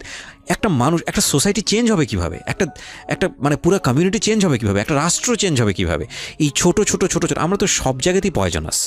এই ছোট ছোট বিষয়গুলো যদি চেঞ্জ না হয়, আমরা যে এত ডিগ্রি নিচ্ছি, প্রতি বছর পিএইচডি, ভুরি পিএইচডি বের হচ্ছে, ডক্টরেট, হ্যাঁ, আমাদের বিশ্ববিদ্যালয়ে ভরে যাচ্ছে, আমাদের ছেলেমেয়েরা গোল্ডেন A+, আমাদের পাশের হার বাড়ছে, কিন্তু এই সব যে মানে খোরা কালচার, ল্যাংড়া টাইপের কালচার, এগুলোর যে পরিবর্তন হচ্ছে না, বা এগুলো নিয়ে যে কেউ কখনো কোনো কথা বলে না, এগুলো নিয়ে না পত্রপত্রিকায় কথা হয়, না কোনো মিডিয়াতে কথা হয়, অথচ এগুলো আমাদের জীবনটাকে পঙ্গু করে দিচ্ছে, এবং এগুলো নিয়ে কেউ কখনো কথা বলে না। আমরা যৌতুক নিয়ে কথা বলি, এবং যৌতুক একটা ঘাতক ব্যাধি, আমরা যৌতুক মোকাবেলা করতে পেরেছি, কিন্তু এই কালচারের মধ্যে যে যৌতুক ঢুকে বসে আছে, সেটা নিয়ে আমরা কেউ কখনো কথা বলি না, এবং এগুলো নিয়ে কথা বলা উচিত। নইলে আমরা আসলে কিওর হব কিভাবে? আমরা যে বলি যে আমাদেরকে শুদ্ধ হতে হবে, আমরা মানুষ হিসেবে ভালো হতে হবে, বাট হাউ? আমাদের তো রন্ধ্রে প্রবলেম। সো প্রবলেম বলা উচিত, অ্যাটলিস্ট কাউকে না কাউকে তো স্পিক আউট করতে হবে। এবং স্পিক আউট করলে তাহলে এই প্রবলেমগুলো সামনে আসবে, এবং সামনে আসলে এগুলো নিয়ে কিওর নিয়েও মানুষ কথাবার্তা বলবে। আমি তো জীবনে কোনোদিন শুনিও নাই, আমি জানি না পুরান ঢাকার এই কালচার যে মেয়ের বাড়িতে রান পাঠাতে হয়, এটা এখনো আছে, এবং এটা নিয়ে মোটামুটি মারামারি বাঁধার মতো অবস্থা। হ্যাঁ, এটা নিয়ে মানে এটা কোনোভাবেই মিস করা যাবে না, এরকম অবস্থা। তো আমার বাসায় কিন্তু রান আসছে, আমার বাসায় পরে রান আসছে। ওকে, ওইটা ছিল ঈদের দিন। হ্যাঁ, ঈদের দিন তারা আমাকে খুব ব্যাডলি কথা শুনাইছে। আমাকে সামনে বসিয়ে রেখে, মানে 4-5 ভাই বোন একসাথে বসে যেরকম মিটিং, মনে হয় আমি অনেক বড় একটা পাপ করে ফেলছি তার ভাইয়ের কাছে বিয়ে হয়ে। আমার পাপ হয়েছে যে আমি নাকি তার ভাইকে কিভাবে ভুলিয়ে ভালিয়ে, আমি তখন ভুলাবো কি, আমার তো ভালানোর প্রশ্নই আসে না। আমি তখন মনে মনে মানে হাসিও পাচ্ছে, আমি অবাক হচ্ছি যে এগুলো কি বলতেছে, আমি নাকি তাদের ভাইকে হাত করেছি, এই টাইপের কি কথা বলতে, মানে আমি এখন বলতে পারবো না বুঝিয়ে। তো এগুলো বলছে, তো আমার কাছে খুব মনে হচ্ছে যে আমি কান্না করতেছি, খুব কান্না করছিলাম। তো কান্না করার পরে আমার যে হাজবেন্ড ছিল, সে কেমন একটা লোক যে সে এটাও বললো না যে মাংসটা তুলে নিয়ে আসি। এটা তো একটা মানে বলতে গেলে কোরবানি দেওয়া হয়। আপনার শ্বশুর বেঁচে ছিল না? না, আমার শ্বশুর শাশুড়ি দুজনই মারা গিয়েছে। তার মানে ওই পরিবারের মূল হর্তাকর্তা হচ্ছে আপনার হাজবেন্ডই? হ্যাঁ। আচ্ছা। তো তখন সে ওই মাংসটা নিয়ে আসলো না, ভাই বোন ফেলে দিছে, সেও তাদের সাথে তাল মিলাচ্ছে, কিন্তু আবার আমাকে সরাসরি কিছু বলছে না। কুকুর কামার দরকার, কারণ পুরান ঢাকায় তো কুকুরের অভাব নাই রাস্তাঘাটে, আমি যেটা দেখি। না, ওইগুলির ভিতরে নাই, ছিল না, ওইগুলিতে ছিল না, থাকলে হয়তো। আর এগুলো করলে তো আপনাদের যে কালচারটা, সেটা হচ্ছে পুরান ঢাকায় একটা জিনিস খুব ভালো লাগে, একটা ফ্যামিলির খবর আর একটা ফ্যামিলি জানে, যে এই ফ্যামিলির পরিবারে কি হচ্ছে, এই পরিবারে কি হচ্ছে। আশপাশে তো খুব মানে ওরা তো খুব লাগানো বাড়ি ঘর, তো সবাই শুনে, এক দেয়াল দুই বাড়ি। তার মানে এগুলো নিয়ে কত কানাঘুষা তো হচ্ছিল নিশ্চয়ই। পুরো এলাকা, আমি যে কি পরিমাণ মানে লজ্জা, মানে অনুতাপ, আমাকে মানে এমন বানিয়ে ফেলছে যে আমি ওই বাড়িতে শুধু ক্লাস 9-এ পড়ুয়া একটা মেয়ে, যেখানে তার মানে রঙিন স্বপ্ন নিয়ে ডানা মেলে বাঁচার কথা, এবং ঢাকাতে বড় হয় একটা মেয়ে, ক্যান ইউ এভার ইমাজিন? সেই মেয়েটার ঈদের সময় আমরা সাধারণত দেখি যে সকালে একটা ড্রেস পরবে, দুপুরে একটা পরবে, রাতে একটা পরবে, বান্ধবীদের সঙ্গে ঘুরে বেড়াবে, এবং মানে পাংখা যেটাকে বলে ওইরকম একটা এইজ। সেই সময়টাতে তার মাংস নিয়ে টানাটানি শুরু হয়েছে, এবং তার বাড়িতে মাংস আসলো কিনা সেটা নিয়ে টানাটানি শুরু হয়েছে, এবং সে মহল্লায় বেরোতে পারছে না নিজের মুখ, এবং এভরি নাইট তার উপর ফিজিক্যাল টর্চার। এবং ক্যান ইউ এভার ইমাজিন যে আমাদের সমাজের মেয়েরা, নারীরা কতটা সহ্য করে? কেউ সুবিধাভোগী অফকোর্স, কিন্তু ম্যাক্সিমাম ফেসটাই হয়তো বা এরকম। এবং এই জন্য নারী নির্যাতন বলে যে শব্দটা না, আসলে এটার যে ব্যাপ্তি, মানে এটার যে কতটা ভায়োলেটিভ হতে পারে, এটার ভেতরে না ঢুকলে আসলে বোঝা যায় না। তারপর কি হলো? তারপর ওই দিন গেল, ওই মাংসটা আমার ওই যে মেঝো দেবর, যে উনি আবার একটু অন্যরকম ছিল, উনি পড়ালেখা করেনি, উনি খুব রাফলি কথা বলতো, উনি জুতার ব্যবসা করতো। তো এমনিতে মেন্টালিটির দিক থেকে বলতে গেলে অনেকে থাকে না যে পড়ালেখা না করেও শিক্ষিত, অনেকে এরকম থাকে, কিন্তু মানে সে পুরোপুরি মানে শুদ্ধ ভাষায় কথা বলতে পারে না, যে একটা লোক খুব ঢাকাইয়া ভাষায় পুরোপুরি গালাগালি, বলতে গেলে প্রত্যেকটা কথার আগে পিছনে একটা করে গালি থাকে এরকম। কিন্তু তারপরেও না, তার মেন্টালিটি আমার ভালো লাগতো। ইভেন নাও আমি এখনো চিন্তা করি যে আমার ওই ভাইয়া অনেক ভালো, হ্যাঁ, ওই দিক থেকে। তো উনি এসে এরকম দেখে বাসায় মাংসটা নিয়ে এসে রেখে তারপর খুব গালাগালি করে, খুব বাজেভাবে ভাই বোনদের বললো যে তোরা আসলে মানুষই না, তোরা মানুষ হইলে এই ধরনের এই সিচুয়েশনটা ক্রিয়েট করতি না। মানে উনি উনার মতো করে বলছে, গালাগালি করে, যে এইরকম মানুষ করে, তোরা কি ছোট লোক, জীবনে কি কখনো এগুলি দেখোস নাই, বা এগুলো কি কখনো খাস নাই, বা এখনো কি পাস না, এরকম করার কি আছে, ওর বাসা থেকে আসলে খাবি, এরকম মানে এইভাবে খুব বাজে 2-4টা কথা বলছে। তারপর তারা গিয়ে ঠান্ডা হয়েছে, আর আমার বলতেছে তুমি এখানে বসে বসে ওদের দৃশ্য দেখতেছো কেন, তুমি উপরে যাও। তখন তার বউর আবার একটু জেলাস হলো যে আমার প্রতি তার কেন এত টান, মানে ওই দিক থেকে আবার মানে ওইটা ওইভাবে দেখলো না যে ভাই হিসেবে বোনকে সেভ করলো, এরকম না। আমি কিন্তু এইভাবে নিয়েছি যে মনে হচ্ছিল যে আমার বড় ভাই, এটা ওদের ভাই না, আমারই বড় ভাই, আমাকে সেভ করলো। আমার কাছে এত ভালো লাগছে, আমি কিছু হলেই বলতাম ভাইয়ারে, যে বলতাম ভাইয়া দেখেন না আমার সাথে এটা বলতেছে, সাথে সাথে নেমে এই কে ওরে গালাগালি করছে, উনি তো গালাগালি শুরু করে দেয়, আর উনারে সবাই ভয় পেত। মানে আমার হাজবেন্ড ভাই বোনের সাথে তাল মিলাতো, আর উনিই ছিল একটু ডিফারেন্ট। তো কিছু হলেই উনি বাসায় আসার অপেক্ষায় থাকতাম, উনি আসলে উনারে বলবো, একদম সিঁড়ি দিয়ে ওঠার সময় নামার সময়, ভাইয়া আজকে আমার না এটা বলছে, এই সাথে সাথে ভালো হলি, মানে উনি মোটামুটি আমাকে সেফ রাখতো। আর ছোট যে দেবরটা ছিল, ও হচ্ছে একদম কোনো কথাই বলে না, চুপচাপ, ইয়েস নো কিছুই বলে না, চুপচাপ। সে আবার ছিল স্কুল টিচার, মানে ওই পুরো ফ্যামিলিতে ওই এডুকেটেড ছিল, মাস্টার্স কমপ্লিট করা আর কি। ও একটা খুব ভালো সাইড বেছে নিয়েছে যে কথা বলে এখানে লাভ হবে না। না, হ্যাঁ, সে একদম চুপ, একদম চুপ, নিরপেক্ষ। কারণ তাদের সাথে বলতে গেলে ভাই বোনের সাথে দ্বন্দ্ব হবে, আমার সাপোর্টে যেতে গেলে একটা বাজে কিছু ক্রিয়েট হবে, আবার আমাকে বকা দিতে গেলে এটা অন্যায় হবে। সে ওটা বুঝতো, মানে আমি যা সবকিছু মিলে যেটা দেখলাম যে এটার জন্যই সে চুপচাপ থাকতো। প্রিয় শ্রোতা, আমরা এখানে ছোট্ট একটা বিরতি নেব। এখন বল যে ও বাসায় ফোন করে বলছে বা বাসায় গেছে, ও তো কালকে থেকে বাসায় যায়নি, ওর হাত তো ফোনও নাই। ফোন নিলে তো ওদের কাছ থেকে তো নিতে হবে, তখন আমার হাতে ফোন নেই, তো ও তো বাসায়ও যায়নি। এখন বল যে এটা ও বলছে তারপর ও পাঠাইছে, তোরা এত ছোট লোক কেন, মানে ভাই বোনরাই বলতেছে। তো ওরা তো আর কিছু, হ্যাঁ এটা পাঠানো তো এটা উচিতই, এটা ওদের উচিত, এই সেই, এটা না, মানে সে তারা তারপরও ছোট হচ্ছে না, তারা মনে করতেছে এটাই করা উচিত ছিল, এটা না করলে আরেকটা কথা শুনাইতাম, এরকম বলতেছে উল্টা। তো এইগুলো করার পরে আমিও আর এগুলা মাথা থেকে ফেলে দিলাম, ভাইয়াও বলে টলে চলে গেল। আর আমার হাজবেন্ড যে ছিল সেও খুব খুশি, সে মানে আমার বাসা থেকে পাঠাইছে এই সেই। তো বিয়ের 4 মাস পরে মেন পার্ট যেটা, যে আমি কনসেপ্ট করি, তখন আমি বুঝতে পারি না কনসেপ্ট এই 13-14 বছর বয়সে। হ্যাঁ, তখন আমি স্কুল যাতায়াত করতাম, রেগুলার না। আচ্ছা, মাঝে মাঝে রেগুলার মানে মাঝে মাঝে বলতে আমি চাচ্ছিলাম কি পড়াটা রানিং থাকুক, এক্সামগুলো দিব আর বাসায় থাকবো। আর বাসা থেকে যখন স্কুল ড্রেস পরে বেরোতাম, আমাকে সবাই মিলে কি যে বলতো, মানে বলার মতো না, এগুলো অকথ্য ভাষা বলতে গেলে, যে মানে নোংরা কথা বলতো। তো যাই হোক, ওগুলো আমি কানেও নিতাম না, আমি বলতাম না আমি স্কুলে যাব। আর যেহেতু বিয়ের সময় বলছে যে ওরে পড়াশোনা করতে দিব, আমার হাজব্যান্ড এগুলো বলছে, ও না ও স্কুলে যাবে আসবে সবই করবে। পরে গিয়ে বলে কি তুমি বাড়ির বড় বউ, তুমি যদি স্কুল ড্রেস পরে স্কুলে যাও কেমন দেখা যায়, আমি তো বোরকা পরতাম। তো বলে না, স্কুলে গিয়ে তো তোমার বোরকাটা খুলতে হয়, অ্যাসেম্বলিতে দাঁড়াও, ওই যে পিটি করো তোমরা, এগুলো তো আশপাশ থেকে দেখা যায়, এলাকার ভিতরে স্কুল।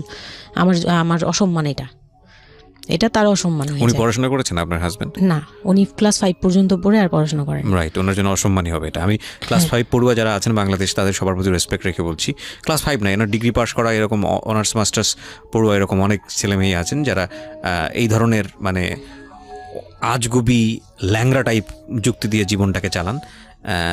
তাদের জন্য এটা আসলে অযুক্তি, কি হবে, কিছু করার নাই। হ্যাঁ, তো আমি তখন চিন্তা করছি যে আমি স্কুলে যাব, তো মাঝে মাঝে করতাম কি একটু করেই মানে ম্যানেজ করে যাওয়ার চেষ্টা করতাম।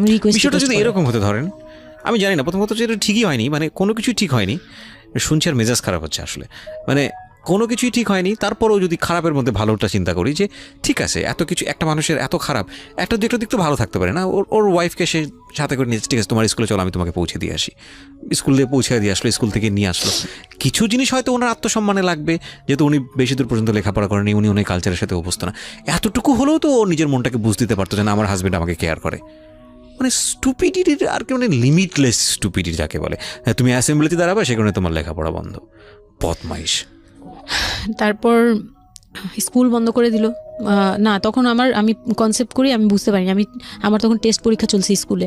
তো পরীক্ষা দিতে দিতে আমার মানে শারীরিক পরিবর্তন খেয়াল করলাম, যে আমার বমি লাগতেছে খুব, মানে বইয়ের দিকে তাকাতে পাচ্ছি না, খাতার দিকে তাকাতে মানে মাথা কেমন করতেছে। তখন ক্লাস 9-এ। তখন আপনি জানেন না আপনি কনসিভ করেছেন? না, তখনও মানে এইটার সিমটম ফার্স্ট। তো এইরকম হওয়ার পরে রাতে 11:30-12টার দিকে আমি না খুব গড়াগড়ি করে কান্না করতেছি, জোরে জোরে, মানে খুব গড়াগড়ি করে জোরে জোরে কান্না করতেছে। আমার মাথায় নেই যে কে শুনতেছে কে না শুনতেছে এরকম। তো এটা দেখে তার বোন, যেটার বিয়ে হয়ে গেছে, সে আবার ছিল বাসায়, তো সে দেখে বলতেছে, সে আবার মানে খারাপ লাগছে তার কাছে, বলে চলো এক্ষুনি তোমার নিয়ে হসপিটালে যাব। হ্যাঁ, ওর কি হইলো হঠাৎ করে, কি খাইছিলা তুমি, কি উল্টাপাল্টা কিছু খাইছো কি না, এই সেই। বলছি না, আমার কেন জানি অনেক পেট ব্যথা করতে, আমি পারতেছি না সহ্য করতে, পেট জ্বলতেছে আমার খুব। তো নিয়ে গেল ডাক্তারের কাছে, তখন ডাক্তার আমার নার্ভস দেখে বললো যে শি ইজ প্রেগনেন্ট।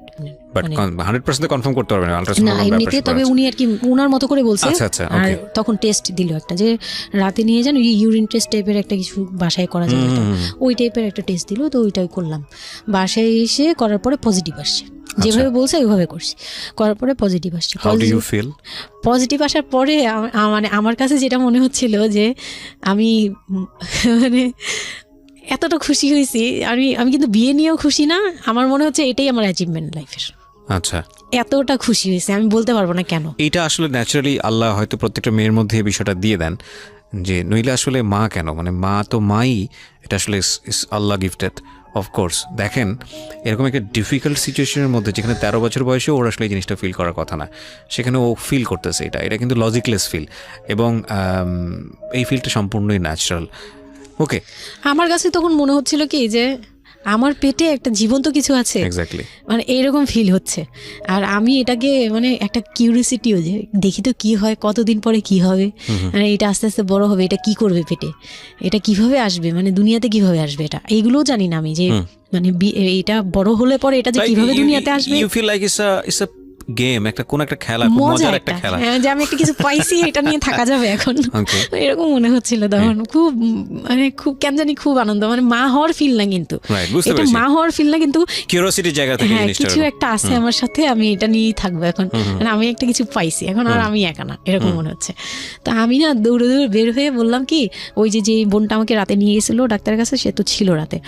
তো আমি বের হয়ে বলতেছি কি, আপা আমার না এইরকম 2টা আসছে, মানে এই পজিটিভ স্টেপগুলো আসে যেগুলো বলছি। পরে সে না সাথে সাথে বলে কি, এখন তো আমাদের কদর কমে যাবে আরো। প্রথম ডায়লগ ছিল এটা, মানে মনটা খারাপ করে সে বড় নিঃশ্বাস ফেলে বললো, হ্যাঁ এখন তো আমাদের কদর কমে যাবে, আর তো এখন তো আর কম কম আসা লাগবে। তার সাথে ছোট বোনটা বলতেছে, তুমি না সময় কমে বুঝে কথা বলো না, এইগুলো তো বুঝতে হবে, মানে তাদের মতো করে তারা বলতেছে, যে পুরন ঢাকার মানুষ যেভাবে বলে ওইভাবে বলতেছে, যে এগুলো তো বুঝতে হবে যে এগুলো প্ল্যান করা, মানে আমি ইচ্ছা করে কনসেপ্ট করছি এরকম কিছু বুঝাইছে, কিন্তু আমি তখনও না এই জিনিসটা মানে ঘোলা আমি বুঝি নাই যে ওরা কি বলতেছে দুইজনে। তা আমি বলি যা মজা তাই বলুক, আমি আমার মতো থাকি। তা আমি দৌড় দিয়ে গিয়ে আমার হাজবেন্ডকে না বললাম, এই উঠেন না। আমি তখনও পর্যন্ত কিন্তু তাকে খুশি হয়ে গেছে বলিনি, ফার্স্ট তাকে খুশি মনে কিছু বলতেছি। বিয়ের 4 মাসে আমি তাকে কখনো ডাকও দিইনি, তাকে কিছু বলিও নাই, বা আমি ওনাকে কোনো রিকোয়েস্টও করি নাই, কোনো আহ্লাদও করি নাই। ফার্স্ট মানে মনে হলো যে আহ্লাদ করে বলি, যে জানেন আমি এরকম আসছে আমার। তো আমি কাকে বলবো, কাকে ওদের করে খুশি করতে পারিনি, যাই রে দেখি খুশি করতে পারি কিনা। যে তাকে ধাক্কা দিছি, সে ঘুম থেকে বিরক্ত হয়ে উঠলো, এই ধাক্কা কি করো কেন, কি হয়েছে? আমি তো মনটা ভেঙে কি, যে আমি তো এরকম আমার পজিটিভ আসছে, দেখালাম যে এই যে এটা হলে না পজিটিভ হয়, রাতে পেট ব্যথা বলছিলাম না, তো ওইটার ইয়েতে এটা আসছে। তারপরে না চুপ হয়ে তাকায় আছে, বলে কি এইগুলা কি মানে বুঝলাম না। বলে কি এইটা তো ঠিক না। কি ঠিক না? তারপর বলতেছে যে এই এখন তো এগুলোর দরকার নেই, আমাদের এখন তো এগুলোর কোনো দরকার নেই। তো আমি বলি আপনি আমার স্কুল যেতে দিবেন না। আমি এবার তখন মুখ খুললাম, আপনি স্কুল যেতে দেন না, তারপরে আর আমি তো এই জিনিস মানে এটা কিভাবে কি হয়েছে আমি তো জানি না। আমি ভাবছি যে আপনি হয়তো বা কিছু করছেন, আমি জানি না। আমি তাকে এইভাবেই বললাম খুলে, যে আমি তো আসলে জানি না, যে আমি ভাবছি আপনি চাচ্ছিলেন এই জন্য হয়তো বা এরকম কিছু হয়েছে। আর মানে প্রোটেকশন নেওয়া টেওয়া সব কিছু তার উপর ডিপেন্ড করে। তারপর হচ্ছে এটা বলার পরে না মানে আমি আর কিছু বলার মতো ইয়েতে ছিলাম না, আমি চুপচাপ, যে ওরা কি করবে না করবে আমি কিছু জানি না। তো আমার হাজবেন্ড যেটা করলো, যে সে চাচ্ছিল না যে আমি মানে সে চাচ্ছিল না বেবিটা, কোন কথা হচ্ছে সে চাচ্ছে এটাকে অ্যাভয়েড করে ফেলতে, মানে কিন্তু কিছু বলতেও পারছে না। আমি এবার বাসায়ও বলছি, বাসায় সবাইও খুব চিন্তিত আমার এইটুক বয়সে আমি কিভাবে কি করব। আর এদিক দিয়ে আমি এবার কিছুই বলছি না, আমি আমার মতো করে চলছি, নর্মাল লাইফ কাটাচ্ছি। আমার কোনো শারীরিক পরিবর্তন তেমন আসে নাই, সত্যি কথা বলতে। শুধু একটু মানে কিছু কিছু খাবার আছে একটু বাজে লাগতো, এই ছাড়া আমার সবই নর্মাল। আমি নর্মাল ওয়েতেই আমি ওই ওষুধ খাচ্ছি রেগুলার, আর হাঁটা চলা করতেছি, লাফালাফি সিঁড়ি বাওয়া কোনো কিছুতেই আমার ইয়ে নেই। আছে ডাক্তার থেকেও কোনো ধরনের কোনো কন্ডিশন দেয়নি? না, ডাক্তার দিয়েছে, ডাক্তার ওই যে 2-1টা ওষুধ দিয়েছে। প্রথম কথা হচ্ছে ডাক্তার থেকে যে বাক্যটা আসলে ছিল যে এই 13 বছরের মেয়ের সাথে এটা কিভাবে হলো। ও ডাক্তার, হ্যাঁ। তখন যখন ফার্স্টে ওই দেখলো, তো উনি বললো যে এটা তো আসলে নষ্ট করাটা ওর জন্য রিস্ক। এক্স্যাক্টলি, মানে সব দিক থেকে তো রিস্ক। ডাক্তার যেটা বললো, যে জাফর ইকবাল আমার বাসার পাশেই ছিল উনি, তো উনি আমাকে যেটা বললো যে এই মেয়ের মানে রাখাটাও যেমন রিস্ক, ফেলে দেওয়াটা। আর যেহেতু মানে আল্লাহকে তো সবাই বিশ্বাস করি, তো বলতেছে যে যেহেতু আল্লাহ চাচ্ছে, যেহেতু এসেই পড়ছে, এটাকে নিয়ে আমরা মাতাবুরি না করি, যেহেতু রাখাও রিস্ক, ফেলে দেওয়াও রিস্ক, তো রাখুক না। এটা এইভাবে আল্লাহকে নিয়ে বলা যাবে না, এমন বলছে, ভুল বলেছে না। উনি বলছে আর কি, থাক ঠিক আছে, যদি ভাগ্যে থেকে থাকে তাহলে হবে। আর এই বয়সে হয়, কিন্তু এত অল্প বয়সে নেওয়াটা ঠিক না, উনিও এটা বলছে। তো ওইভাবে ইয়ে করার পরে তো আমি তো রাখছি ঠিকই, কিন্তু আমি তো মানে ওই সময়টা তো ভালোই গেছে। বাচ্চাটা হওয়ার পরে তো আমি বুঝতে পারছি যে আসলে জিনিসটা যে আমার পুরো কত বড় একটা ইয়ে ছিল, এখন দেখো আপনার হাজবেন্ড হ্যাপি না, সে চিন্তিত বিষয়টা নিয়ে, তারপর কি হলো? তারপরে থেকে তার মধ্যে আমার মধ্যে একটা বিরাট গ্যাপ তৈরি হলো, সে আমার সাথে মানে টোটালি মিশে না। ওকে। ওই সময় থেকে যখন শুনলো রাতে 3টা-4টা বাজেও আসে বাসায়, তার মধ্যে একদম পুরো চেঞ্জিং চলে আসলো হঠাৎ করেই। ওকে। কি কারণে জানি না, মানে আমি নিজেও জানি না আমার কি ভুল ছিল বা কি, আমি নিজেও বুঝছিলাম না তখন। ওই সময় একদিন আসলো রাতে 3:30 না 3টার দিকে, হ্যাঁ 3টার পরে আর কি আসছে। আসার পরে আমি ওই দিন খুব খেপলাম যে প্রত্যেক রাতে আমি একটা অসুস্থ মানুষ, আমি রাত জেগে আপনার জন্য ভাত নিয়ে বসে থাকি, আপনি প্রত্যেক রাতে এরকম লেট করে আসেন, আমাকে গেট খুলে দিতে হয়, আমি ঘুম থেকে উঠেও গেট খুললে আমার খুব কষ্ট হয়, সিঁড়িটা বেয়ে নেমে আমার গেটটা খুলতে হয়, আমার ভয়ও লাগে, আমি কখনো বাসায় একা থাকিনি। ওই প্রথম মানে আমাকে সে চুলে ধরে সে টেনে ও সিঁড়ি দিয়ে নামাইছে, মানে নামায় সে আমাকে বের করে দিবে এখনই, হ্যাঁ এত বড় হয়ে গেছে, সাহস হয়ে গেছে, এক্ষুনি বাসা থেকে বের হও। সে কিন্তু নেশাও করে নাই, কিচ্ছু না, সুস্থ একটা মানুষ, এরকম করতেছে। তো তার ভাই বোনগুলো এসে বলতেছে আপনি কি মানুষজন কি বলবে, তারা মানুষজনের চিন্তা করতেছে, কিন্তু আমার যে টর্চার হচ্ছে এটা বলতেছে না। এইটা আরেকটা বিষয়, এই যে এগুলো বিষয় আসলে না আমার মেজাজ খুব খারাপ হয়ে যায়। যাই হোক, আপনি যদি আনছেন, আমি খুব সেন্সিটিভ একটা বিষয় একটু কথা বলতে চাই। সেটা হচ্ছে এই যে আপনারা যে তো মানুষজন চিন্তা করেন, নিজের ঘরের ভিতরে একটা মানুষ ঠিক নাই, এটা আমি আপনাদের কথা বলছি না, এটা বাংলাদেশের সামাজিক অবস্থার চিত্র। সেটা হচ্ছে আমরা নিজের ঘরের মধ্যে অনেক সময় দেখা যায় যে আপনারা যখন ঘরের মধ্যে একটা বিপদে পড়েন, আপনার চারপাশের লোকজনকে এসে আপনার সেটা সলভ করে। তো ফার্স্ট আপনি ঘরের কথা আগে চিন্তা করেন, আপনার মেয়ে কীভাবে ভালো থাকবে সেটার কথা চিন্তা করেন, আপনার ছেলেটা কীভাবে ভালো থাকবে সেই কথাটা চিন্তা করেন। এতে যদি আপনার দুর্নাম হয়ও কিছুটা, সেটা আপনার ওভারলুক করা উচিত। বরং আপনি যাদের কথা চিন্তা করে এই ছেলে মেয়েদের প্রতি খারাপ আচরণ করতেছেন, আপনার ছেলে মেয়ে খারাপ থাকার কারণে একটা সময় গিয়ে সেটা আউটব্রাস্ট হবেই। যেই মান সম্মানের কথা আপনি চিন্তা করতেছেন, সেই মান সম্মান আরও বেশি পরিমাণে ক্ষতিগ্রস্ত হবে। আমাদের সমস্যাটাই হচ্ছে এই জায়গাটায়, আমরা চারপাশের ঘরের লোকজন কি মনে করবে সেটা চিন্তা করি, অথচ চারপাশের ঘরের লোকজন কারা বসবাস করে, কোথা থেকে আসছে, কি অবস্থা, সেই খোঁজ খবর আমরা রাখি না, কিন্তু আমাদের মান ইজ্জত তাদের হাতে। স্টুপিড মানে ফিলসফি নিয়ে আমরা আমাদের সোসাইটিতে চলি, and it's a very important thing, এবং এগুলোর পরিবর্তন হওয়া উচিত। তো তারপরে কি হলো? তারপর এই হলো ফার্স্ট এই গেল, এইটার পরে এরপর থেকে চলতেছে কন্টিনিউ, মানে এরকম আচরণই করছে সে আমার সাথে। একটু সময়, 4 মাসের সময়টা খুব ক্রুশিয়াল একটা মোমেন্ট, খুবই ক্রুশিয়াল একটা মোমেন্ট। হ্যাঁ, সকালে উঠে আমার রুটি বানাতে হতো কন্টিনিউ, সে বাইরের নাস্তা খাবে না, তাকে রুটি বানিয়ে খাওয়াতে হবে। ওই অবস্থায় আমি মানে সকালে উঠে ঘুম থেকে উঠে রুটি বানাতাম, ওর ভাই বোনের জন্য, ওর জন্য, সবার জন্য বানাতাম। এটা না আমাদের সমাজের ছেলেরা না বুঝতেই চায় না, এবং এটা নিয়ে আমাদের কোনো শিক্ষা নাই। আসলে আমি মানে দেখলাম যে এতটা বড় কিভাবে, আমি আমার নিজেকে জড়িয়ে ওই কথাটা বলছি, কারণ আমি তো নিজেও বাবা হয়েছি, আমি নিজে থেকেও বুঝি জিনিসটা। মানে এই যে পরিবর্তনটা সমাজ, মানে পরিবারে যখন নতুন একজন সদস্য আসে, সবচেয়ে বড় প্রেশারটা ফিল করে হচ্ছে মা, কারণ তার লাইফ রিস্ক হয়ে যায়। কিন্তু এখানে বাবার যে দায়িত্বটা, খুব মজার বিষয় হচ্ছে, আমি আমার নিজের এক্সপিরিয়েন্সের জায়গা থেকেই বলতেছি, যে বাবার দায়িত্বের জায়গাটা বোঝা শুরু হয় সন্তান দুনিয়াতে আসার পর থেকে, এবং তাও ইমিডিয়েটলি আসে না। সন্তান একটু করে বড় হচ্ছে, অ্যাটাচমেন্টটা হচ্ছে, যখন নড়াচড়া সামনে দিয়ে নড়াচড়া করতেছে, একটু মিস হচ্ছে, দূরে থাকতেছে, তারপরে গিয়ে মানে সন্তান যখন মোটামুটি প্রাপ্তবয়স্ক 1 বছর 2 বছর বয়স, ওই সময় বাবা ফিলটা আসে, তুলে দেয়, তখন গিয়ে প্রেজেন্টার নাই, তখন হচ্ছে বাবা ফিলটা পায়। তার আগ পর্যন্ত বাবা বুঝতেই পারে না, তো মনে আসলে কি বাচ্চাটা আমার কোত্থেকে আসলো, এই সত্য ফিলটা এরকম থাকে। এটা খুব ন্যাচারাল একটা ফিল, কিন্তু এই ন্যাচারাল ফিলটার সুযোগ নিয়ে অনেক সময় আমরা একটা অবুঝের মতো আচরণ করে ফেলি, ভয়ানক বাজে আচরণ করে ফেলি। একটা থাকে, মাত্রা থাকে, যেমন আপনি কতটুকু মানে কতটুকু কেয়ারফুল ছিলেন, কতটুকু ছিলেন, এটার কিন্তু একটা লেভেল আছে, পার্সেন্টেজ আছে, এবং এটা নিয়ে শেখানো উচিত আমাদের মানে এডুকেশন সিস্টেমের মধ্যে তো নাই। এবং আমরা জানি না ম্যারেজ কাউন্সিলিং বলে অনেক একটা বিষয় আছে, এগুলো তো আমাদের প্র্যাকটিসে নাই, কোনোভাবে নাই, এগুলো তো আমাদের কাছে চিন্তাই করা যায় না, বিলাসিতা এবং আমাদের রাইট। এবং বাবা যিনি, একটা হচ্ছে যে মা হওয়ার একটা প্রিপারেশন দরকার আছে, মেন্টাল প্রিপারেশন, একটা বাবা হওয়ার জন্য একটা মেন্টাল প্রিপারেশন দরকার আছে। আমাদের সমাজে এটা টোটালি মিসিং। আমরা এই নারী দিদিদের কাছ থেকে যে গাইডটা পেয়ে আসছি, এবং সেটা না বুঝে না শুনে প্র্যাকটিস করেছি। রাইট, আমি জানি না আজকে আমি সত্যি এই কথাগুলো বলতেছি, হয়তো আমরা ওই রাতারাতি পরিবর্তনের জায়গায় যেতে পারবো না, বাট আমি শুধু একটা কথাই বলতে চাই, সেটা হচ্ছে বাবাদের দায়িত্বটা অনেক বেশি, বিশেষ করে বাচ্চা চলে আসার পর থেকে। মেন্টাল সাপোর্টটা খুব জরুরি, খুবই জরুরি। হ্যাঁ, এবং কারণ এটা একটা মেয়ের লাইফ রিস্কের প্রশ্ন। তো মানে অপারেশন করবে, তারাও ডাক্তার বলতেছে এই মেয়ের অপারেশন কি করবো, আর এই মেয়ে নর্মালি কি বেবি দিবে। আমি বলতেছে এটা তো গ্রামগঞ্জ না, আপনারা কি করছেন। আমি তখন আরো শুকনা ছিলাম, তো আর এমনিতেও বয়সও কম ছিল, আবার শুকনাও ছিলাম, দেখতে আরো পিচ্ছি লাগতো।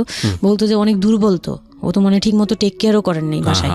হ্যাঁ, বলতেছে একদম আমার এই হাতের মানে এইগুলো ব্রিনগুলো বুঝে যেত, এইগুলো বোঝা যেত, একদম হাড় গোড় বোঝা যেত। যখন অপারেশন করে, অপারেশনের 12 ঘন্টা পর আমার সেন্স আসে, প্রায় 12 ঘন্টা। মানে আপনার বেবি হয়েছে আপনি জানেনই না? জানি না। পরে আমি যখন ঘুম থেকে সিজারিয়ান বেবি, পরের দিন শুধু রাতে একটু টের পাই যে আমি আমার পাশে কেউ মানে ব্রেস্ট ফিড করছে। এটা ফিল পাইছি, শুধু মুখের দিকে তাকাতে পারিনি, চোখ খুলতে পারিনি, কিন্তু কেউ একজন আমার পাশে শোয়া, মানে আমার হাতের উপরে একটা বাচ্চা শোয়া, এইরূপ ফিল পেয়েছি। আর এরপরে যে চোখ বন্ধ করেছি, একবারে সকালে প্রায় 11টা-12টার দিকে আমার ঘুম ভাঙছে। তখন তাকানোর পরে একটু পুরোপুরি ইয়েতে, তো আমাকে উঠিয়ে নিয়ে আমাকে ইয়েতে ক্যাবিনে দেওয়া হলো। ক্যাবিনে দেওয়ার পরে আমি বাচ্চাকে দেখি, বারবার চিন্তা করি যে এটা আমার মেয়ে, কোত্থেকে আসলো, কিভাবে আসলো, আমি নিজেকে দেখি। তখন না আমার মাথায় এটাও ছিল না যে এটার বাবাকে, এটার ফুপুকে, এটার চাচা, কিন্তু হোয়াট এভার আমার বাচ্চা এটা, মানে আমি এখনো স্টিল না, আমার বাচ্চা এখন ক্লাস 8-এ পড়ে, এখনো আমি তাকে বাচ্চা বলি। হ্যাঁ, তো ও আর আমি একসাথে হাঁটলে মনে হয় কি মানে ফ্রেন্ড আমরা এরকম। পরে হচ্ছে ওই বাচ্চাটা হওয়ার পরে সে খেলে, আমার খুব ভালো লাগে, তাকে নিয়ে আমার সময় ভালো কাটে। আমার আর মানে ওর বাবার কথা মাথায় নেই যে এই লোক শুধু মানে এনে দিবে ঘরে, আমি রান্না করব, খাবো, ব্যাস ওই পর্যন্তই শেষ। আমার আর এর দরকার নেই, কাউরই দরকার নেই। আমার বাচ্চা নিয়ে আমি পুতুলের মতো খেলি সারাদিন। ওর বাবা অনেক সময় দেখা গেত, ওর বাবা তো রাতে 2টা-3টায় আসতো, আসার পরে যে খাওয়া দাওয়া করে ঘুমাবে। তো আমার তো ওই রুম ছাড়া কোনো ওয়ে ছিল না, ওই রুমে আমি হাঁটাহাঁটি করতাম, বাচ্চা কান্না করতো। একদিন এমনও হয়েছে সে আমাকে ঘর থেকে বের করে দিচ্ছে, আমি নাকি ইচ্ছা করে বাচ্চাকে কাঁদাই আর তাকে ঘুমাতে দেই না। হ্যাঁ, সে আমাকে রুম থেকে বের করে দিচ্ছে। তো রাতে এত রাতে বাসা থেকে যখন রুম থেকে বের করে দিচ্ছে, আমি সিঁড়িতে সারা রাত, মানে ওদের তো আর বারান্দাও নেই, হাঁটার জায়গা। বাচ্চা কোথায় ছিল? বাচ্চা আমার কোলে, বাচ্চা তাওয়াল দিয়ে পেঁচানো আমার কোলে, সে কান্না করতেছে, আমি সিঁড়িতে বসে আছি। আর আমি যখন সিঁড়িতে বসছি, আমি জানি না কি কারণে বাচ্চার কান্না অটো থেমে গেছে। রুম থেকে বের হয়েছি না, তো ওর বাবা যে ধমক টমক দিছে, আমি জানি না কি কারণে, হয়তো বা রাতও অনেক হয়ে গেছিলো, অনেক কান্নাকাটির পরে হয়তো ও ক্লান্ত হয়ে গেছিল, ও মোটামুটি চুপ হয়ে গেছে সিঁড়িতে, নয়তো পুরো এলাকা জানার কথা এইরকম। তো আমি সিঁড়িতে বসে বসে কান্না করছি সারা রাত, মানে তখন অলমোস্ট তখন 4টা বাজে, ভেতরে ঘুমিয়েছে নাক ডেকে। হ্যাঁ, তখন সে ঘুমাচ্ছে, ভিতরে গিয়ে ঘুমাচ্ছে। আমি আর ভয়ে রুমেই যাইনি, মানে কি না কি করবে আবার, এই জন্য রুমেই যাইনি। তো এই কাজটা করার পরে সে আমার মন থেকে আরও উঠে গেছে। আমার যে দেবর ছিল, যে বললাম যে আমাকে খুব ভালোবাসতো উনি, তো উনি আবার খুব ভোরে আসতো, জুতার ব্যবসায়ী তো, ওনাদের কারখানা সারা রাত কাজ হতো, প্রত্যেক দিন সকালে 5টা-6টা এইভাবে আসতো। তো ঘন্টাখানিক পরে উনি যখন চলে আসছে, তখন আমাকে সিঁড়ি দিয়ে ওঠার সময় মানে গেট নক করছে, ওনার ওয়াইফ নামছে উপর থেকে, নেমে বলতেছে তুমি এখানে কেন? আমি বললাম যে এরকম আপনার ভাই ঘুমাতে পারে না, আমাকে বের করে দিছে। তো সেও খুব নর্মালভাবে নিল ব্যাপারটা, কিন্তু তার ভাই যখন গেট খুলে দেখলো যে আমি জেগে আছি আর ওটা নিয়ে সিঁড়িতে বসছি, তখন সে গালাগালি করতেছে, শালা ওনার আবার বিয়ের 12 বছর হয়ে গেছে, কিন্তু বাচ্চা কাচ্চা হয়নি। উনি আবার এই দিক থেকে খুব ছিল যে তার খুব ইচ্ছা ছিল একটা বাচ্চার বাবা হবে। এই তো আমার কোল থেকে বাচ্চাকে নিয়ে বলতেছে তোমরা আসলে কেউ যোগ্য না, তুমি মা হওয়ার যোগ্য না, ও তো বাপ হওয়ার যোগ্য ছিলই না কোনোদিন, কিন্তু তারপরে তোমাদের ঘরে দিছে। মানে সে গালাগালি করতেছে, না আমি এতদিন ধরে ট্রাই করতেছি, আমি পাচ্ছি না, আর ওরে দিয়ে দিছে, ওর মতো একটা অপদার্থরে দিয়ে দিছে, মানে এরকম করে বলতেছে। তারপরে হচ্ছে এই উপরে গেলাম, উপরে যাওয়ার পরে আমি ওই রুমে গেলাম, ওনারও বলতেছে আচ্ছা তুমি যাও, আমরা ওকে রাখি। ও ঘন্টাখানিক রাখলো, পরে ঘুমানোর পরে আমাকে আবার ডেকে দিয়ে দিছে বাচ্চাকে, যে ও ঘুমালে আমি দিয়ে আসবো, তুমি রুমে ওরে নিয়ে যেও না, ও আবার কান্নাকাটি করলে বড় ভাই রাগারাগি করতে পারে। তো ওইভাবে আমি আবার রুমে গিয়ে ঘুমালাম, পরে ওনারা দিয়ে গেছে। এই গেল একটা রাত।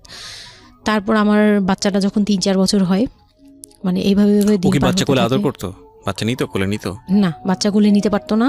ও ছোট থেকে এত বুঝতো, মানে তার বাবা কি পছন্দ করতো, কি পছন্দ করতো না, ওগুলো করতো না, মানে খুব কেয়ারফুলি, আর এত শান্ত যে তাকে যে এখানে বসে থাকতে বললে সে 2 ঘন্টাও ওইখানেই খেলতে থাকবে, কিন্তু ওখান থেকে নড়বে চড়বে না।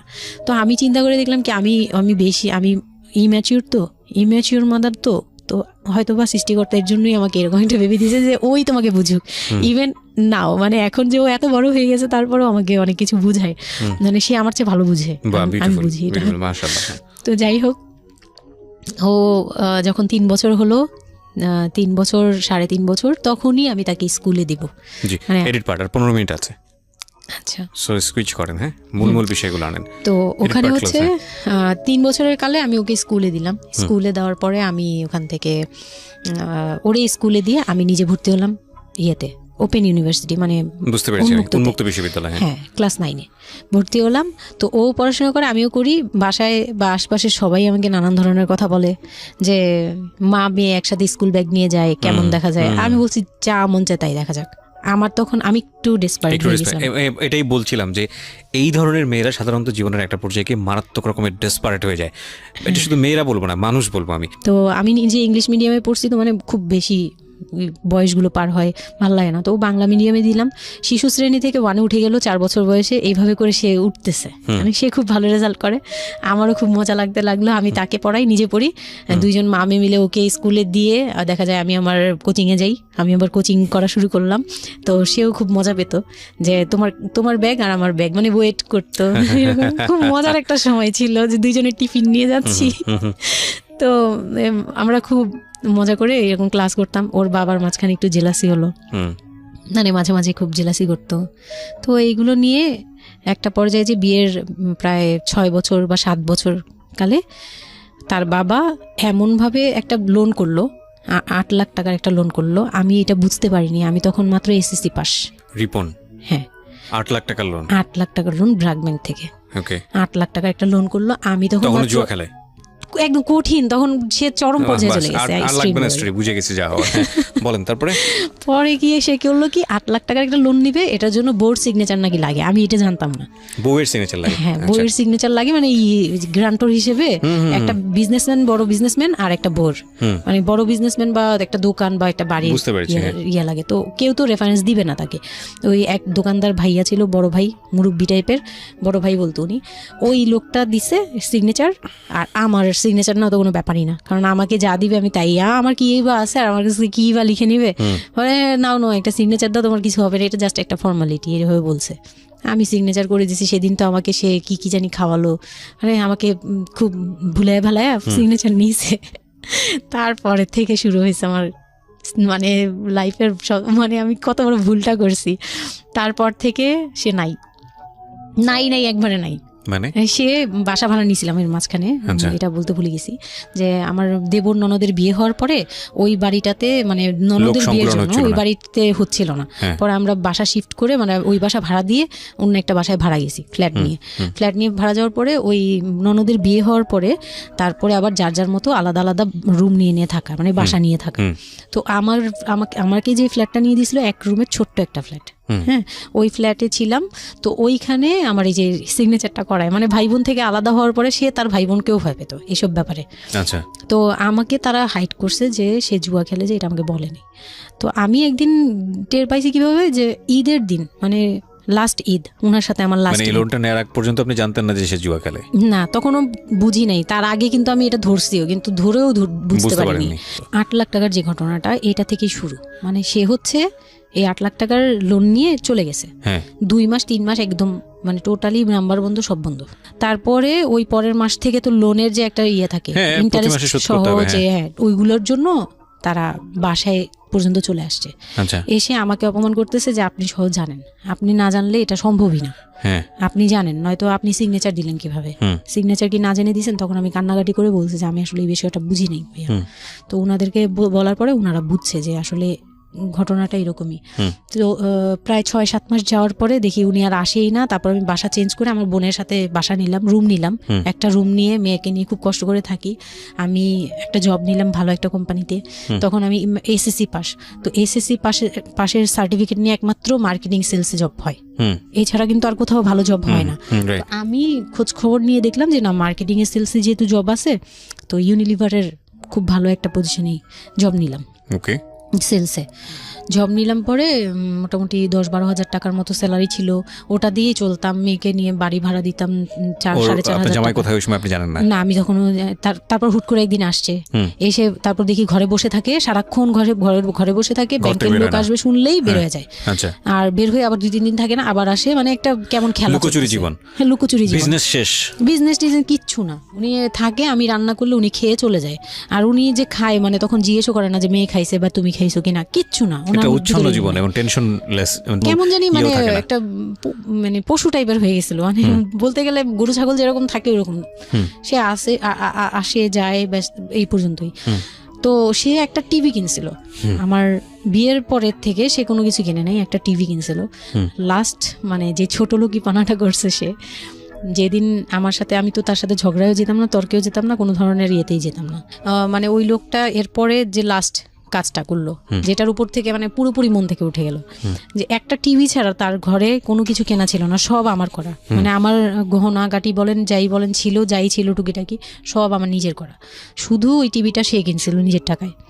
সে যাওয়ার সময় মানে একদিন চিল্লাচিল্লি করলাম, মানে আমি আর সহ্য করতে পারছিলাম না, যে প্রত্যেক রাতে আসি, আমি ডাল ভাত যাই রান্না করি, অনেক সময় দেখা যায় ডালও নেই, চাল আছে শুধু, একটা ডিম নিয়ে আসছি, ভাজছি, ভেজে নিয়ে সামনে বসছি, সে খেয়ে উঠে গেল। মানে আমি আর আমার মেয়ে না খাওয়া, বাচ্চাটার জন্য সে মানে এরকম টাইপের, মানে নেশাখোররাও এর চেয়ে ভালো। আমার মনে হয় যে একটা এডিক্ট হলেও সেও চিন্তা করবে যে আমার বাচ্চাটা খাইছে তো, কিন্তু তার মধ্যে এই ফিলটা নাই। তো আমার একদম বিরক্ত হয়ে গেলাম এক পর্যায়ে। তারপর আমি বললাম যে আপনি আর কত এরকম করবেন, আপনি এরকম কেন শুরু করছেন, আপনি কি চান আসলে, আমাদের কাছে কি চান? তারপর সে বলতেছে যে আমার বোন আসছে, আমার বোনকে বলতেছে যে আমি নষ্ট হয়ে গেছি, আমি কি করে টাকা আনি, হ্যান ত্যান, বুঝতে পেরেছি, মানে শেষ সম্বল আর কি, যা বলার আর কি। হ্যাঁ, পরে আমি তো আর আমার বোনও খেপছে, আমার বোন জামাইও খুব রাগ। হ্যাঁ, আপনারা আসলে ওরে ইয়ে করতেছেন, লাই দিচ্ছেন, এই সেই উল্টাপাল্টা কথা বলে টলে সে চলে গেল। চলে যাওয়ার সময় সে টিভিটা হাতে করে নিয়ে গেছে, বিক্রি করে দিবে। হ্যাঁ, আমি আমার জিনিস নিয়ে গেলাম, আমি যা জানিছি সেগুলো নিয়ে গেছি। তো আমি সবচেয়ে মানে খারাপ লাগছে জিনিসটা, যে এতটা ছোট লোকের সাথে আমি ছিলাম এতটা বছর। তখন আমার মনে হয়েছে যে এরকম একটা ছোট মনের মানুষের সাথে আমি এত বছর ছিলাম, এটা বলতে লজ্জা হয়। এই যে গেছে সেই লোকটা আর আসে নাই। তো আমার মামা যেটা বললো যে তোমাদের আসলে এইভাবে ঝুলে থাকলে, তখন তো 2 বছরের মতো প্রায় আমরা সেপারেটেড, মানে আলাদা থাকি। সে চলে গেছে 2 বছরের মতো হয়ে গেছে। তো বলতেছে 2 বছর পর এসে, এই যে আজকে বললো এই কথা, আবার যে 1 বছর পর এসে আরেকটা ঝামেলা করবে না, এমন কোনো কথা নাই। আর আমার মামা তখন আমাকে বলতেছিল তোমাকে আমরা একটা বিয়ে দিব, তোমার এখনো ওই বয়স আছে, এই সেই। আমি তো তখন একবারেই না আমি বিয়েটি আর করতেই পারবো না, আমার মেয়ে আমি বড় করবো, এটাই আমার টার্গেট। তো তারা বলতেছে আচ্ছা ঠিক আছে, বিয়ে করো বা না করো, তোমার এইটার একটা সাইড করা দরকার। তুমি নিজ থেকে, ওর কাছ থেকে এমনিতেও কিছু পাবা না, উনিতেও কিছু পাবা না, তুমি নিজ থেকে একটা ডিসিশনে চলে ওর কাছ থেকে ডিটাচ হওয়া আগে, যাতে ওর তোমার উপর কোনো দায়িত্ব না থাকে, অধিকার না থাকে। তখন গিয়ে মানে যেই গার্জিয়ানরা বিয়ে দিয়েছিল তারাই একসাথে বসে আমাকে ডিভোর্সের করে দেয়। হ্যাঁ, ওকে।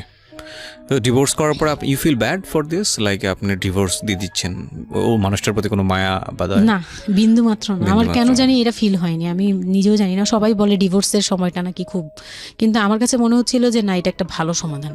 আমার তখন মনে হয় যে আরো আগেই বের হয়ে আসা হচ্ছিল, এরকম মনে হয়। ফাইন, এবার আমার কিছু কোশ্চেন আছে, খুব শর্টকাটে আমি অনুষ্ঠানটা শেষ করবো। তারপরে রিয়েলাইজেশনের জায়গা থেকে আমার যারা লিসনার আছে তারা শুনলেই বুঝতে পারবেন যে আসলে স্টোরিটা কেন আমরা প্রচার করলাম। আপনি তো এখন কোনো না কোনো জব করছেন, আপনার সন্তানের খরচ ভরণ পোষণ আপনিই দেন, এবং আমি জানি যে আপনার একটা স্বপ্ন আছে নিশ্চয়ই, এবং আপনি কোনোভাবেই চাইবেন না যে আপনার মেয়ে, আপনি যে অবস্থাটা ফেস করছেন সেটা আপনার মেয়ে ফেস করুক। এবং আমার কেন জানি মনে হচ্ছে যে আপনাদের গল্পটা শুনে যে আপনার মেয়ে আপনার খুব ভালো একজন বন্ধু, সবকিছু মিলিয়ে। ওকে, সো একটা কথা, সৃষ্টিকর্তা কখনোই কোনো মানুষকে কমপ্লিটলি আনহ্যাপি করে না, কমপ্লিটলি হ্যাপি করে না। হ্যাঁ, আপনার এই কষ্টময় জীবনের মধ্যেও আপনাকে আল্লাহ একটা বেস্ট গিফট দিয়ে দিয়েছেন, সেটা হচ্ছে আপনার সন্তান। কিন্তু আমরা যদি একটু অন্যভাবে দেখি গল্পটাকে, যে ঘটনাটা ওর জীবনে ঘটে গেছে, প্রতিনিয়ত ঘটে গেছে, আপনি এই সমাজের জায়গা থেকে যদি আবার চিন্তা করেন, ওর লাইফটা কিন্তু একটা স্পটলেস লাইফ না। ও যখন সেকেন্ড একটা সম্পর্কে যাবে, সেই সম্পর্কটা একটা স্বাভাবিক সম্পর্কের জায়গা থেকেও চিন্তা করতে পারবে না। এবং ওকে যখন একটা মানুষ নিজের জীবনে নিতে যাবে সম্পর্কের বাইরে এসে, তখন একটা জিনিস চিন্তা করবে যে ওর একটা পাস্ট লাইফ আছে, ওর একটা মেয়ে আছে, মেয়ের বয়স কত বছর চলছে? 12 বছর চলছে। এবং ওর বয়স যেখানে, আপনার কত? 21? আমার হচ্ছে 27। 27, সো ওর প্রায় ওর বয়সের অর্ধেক বয়সের 2-3 বছর কম হবে। যাই হোক, তো এই যে ব্যাপারটা, এগুলো খুব ভালো চোখে দেখে না, দেখবে না, খুব স্বাভাবিক। হয়তো কোনো ব্যক্তি মানুষ দেখলেও দেখতে পারে, কিন্তু যখন পরিবারের জায়গা থেকে আসবে এই সম্বন্ধটা, তখন কোনোভাবেই পরিবারের অন্য লোকজন এটাকে কোয়েশ্চেনেবল, মানে কোয়েশ্চেনের জায়গা থেকে এটা ছাড় দেবে না। তাহলে দেখুন, ওর জীবনের বিগার লস কিংবা ওর জীবনের যে একটা ভয়ানক রকমের একটা ক্ষতি, পুরো জীবনের মোড়টাকে অন্যদিকে ঘুরিয়ে দেওয়া। যদি একটা নিউট্রাল জায়গা থেকে আমরা চিন্তা করি, একটা মেয়ে তার জীবনটা আসলে কেমন হওয়া উচিত ছিল সেই জায়গাটা থেকে, তাহলে ওর জীবনটা কোথায় গিয়ে দাঁড়িয়েছে। এবং যদি এভাবেই জীবনটা চলে যায়, তাহলে ওর যে মেয়েটা বড় হচ্ছে, সে মেয়েটা বড় হয়ে একসময় নতুন একটা সংসারে চলে যাবে। যেহেতু সে ছেলে না, সুতরাং তার মার প্রতি দায়িত্বের ব্যাপারটা হয়তো অন্যরকমভাবে তাকে পালন করতে হবে, সেখানে গিয়ে সে থাকতে পারবে না। তাহলে এই মেয়েটা একসময় বড় হতে হতে হতে হতে হতে এমন একটা জীবনে আসবে যখন বার্ধক্য চলে আসবে, যখন আশেপাশে কেউ থাকার মতো থাকবে না, তখন এই মেয়েটার জীবনটা, মানে সারাটা জীবনের জন্যে তাকে একটা অদৃশ্য জেলে পুরে দেওয়া হয়েছে। পরিবার তাকে যে বিয়েটা দিয়েছিল অল্প বয়সে, সেটা পারিবারিক এক ধরনের সিদ্ধান্তের জায়গাটা থেকে সবাই মনে করেছিল এতে মঙ্গল হবে, কিন্তু আলটিমেটলি মঙ্গল তো হয়নি। উল্টো যেটা হয়েছে সেটা যদি জানতো আগে থেকে, তাহলে কেউ এই মঙ্গলটা করতে চাইতো না। কিন্তু এগুলো কিন্তু একেবারে আমাদের প্রত্যেকটা জায়গা থেকে আমরা কিন্তু সবাই বুঝি যে বয়সের ডিফারেন্স থাকলে কি হতে পারে। ভাই, এটা তো হিন্দি সিরিয়াল না। এখানে একটা অসম বয়সে একটা মেয়ে বা ছেলের বিয়ে হলো, তারপরে দেখা গেল যে স্বাভাবিকভাবে তাদের মধ্যে যেটা হওয়ার কথা সেটা হচ্ছে না, অন্য কিছু হচ্ছে। এই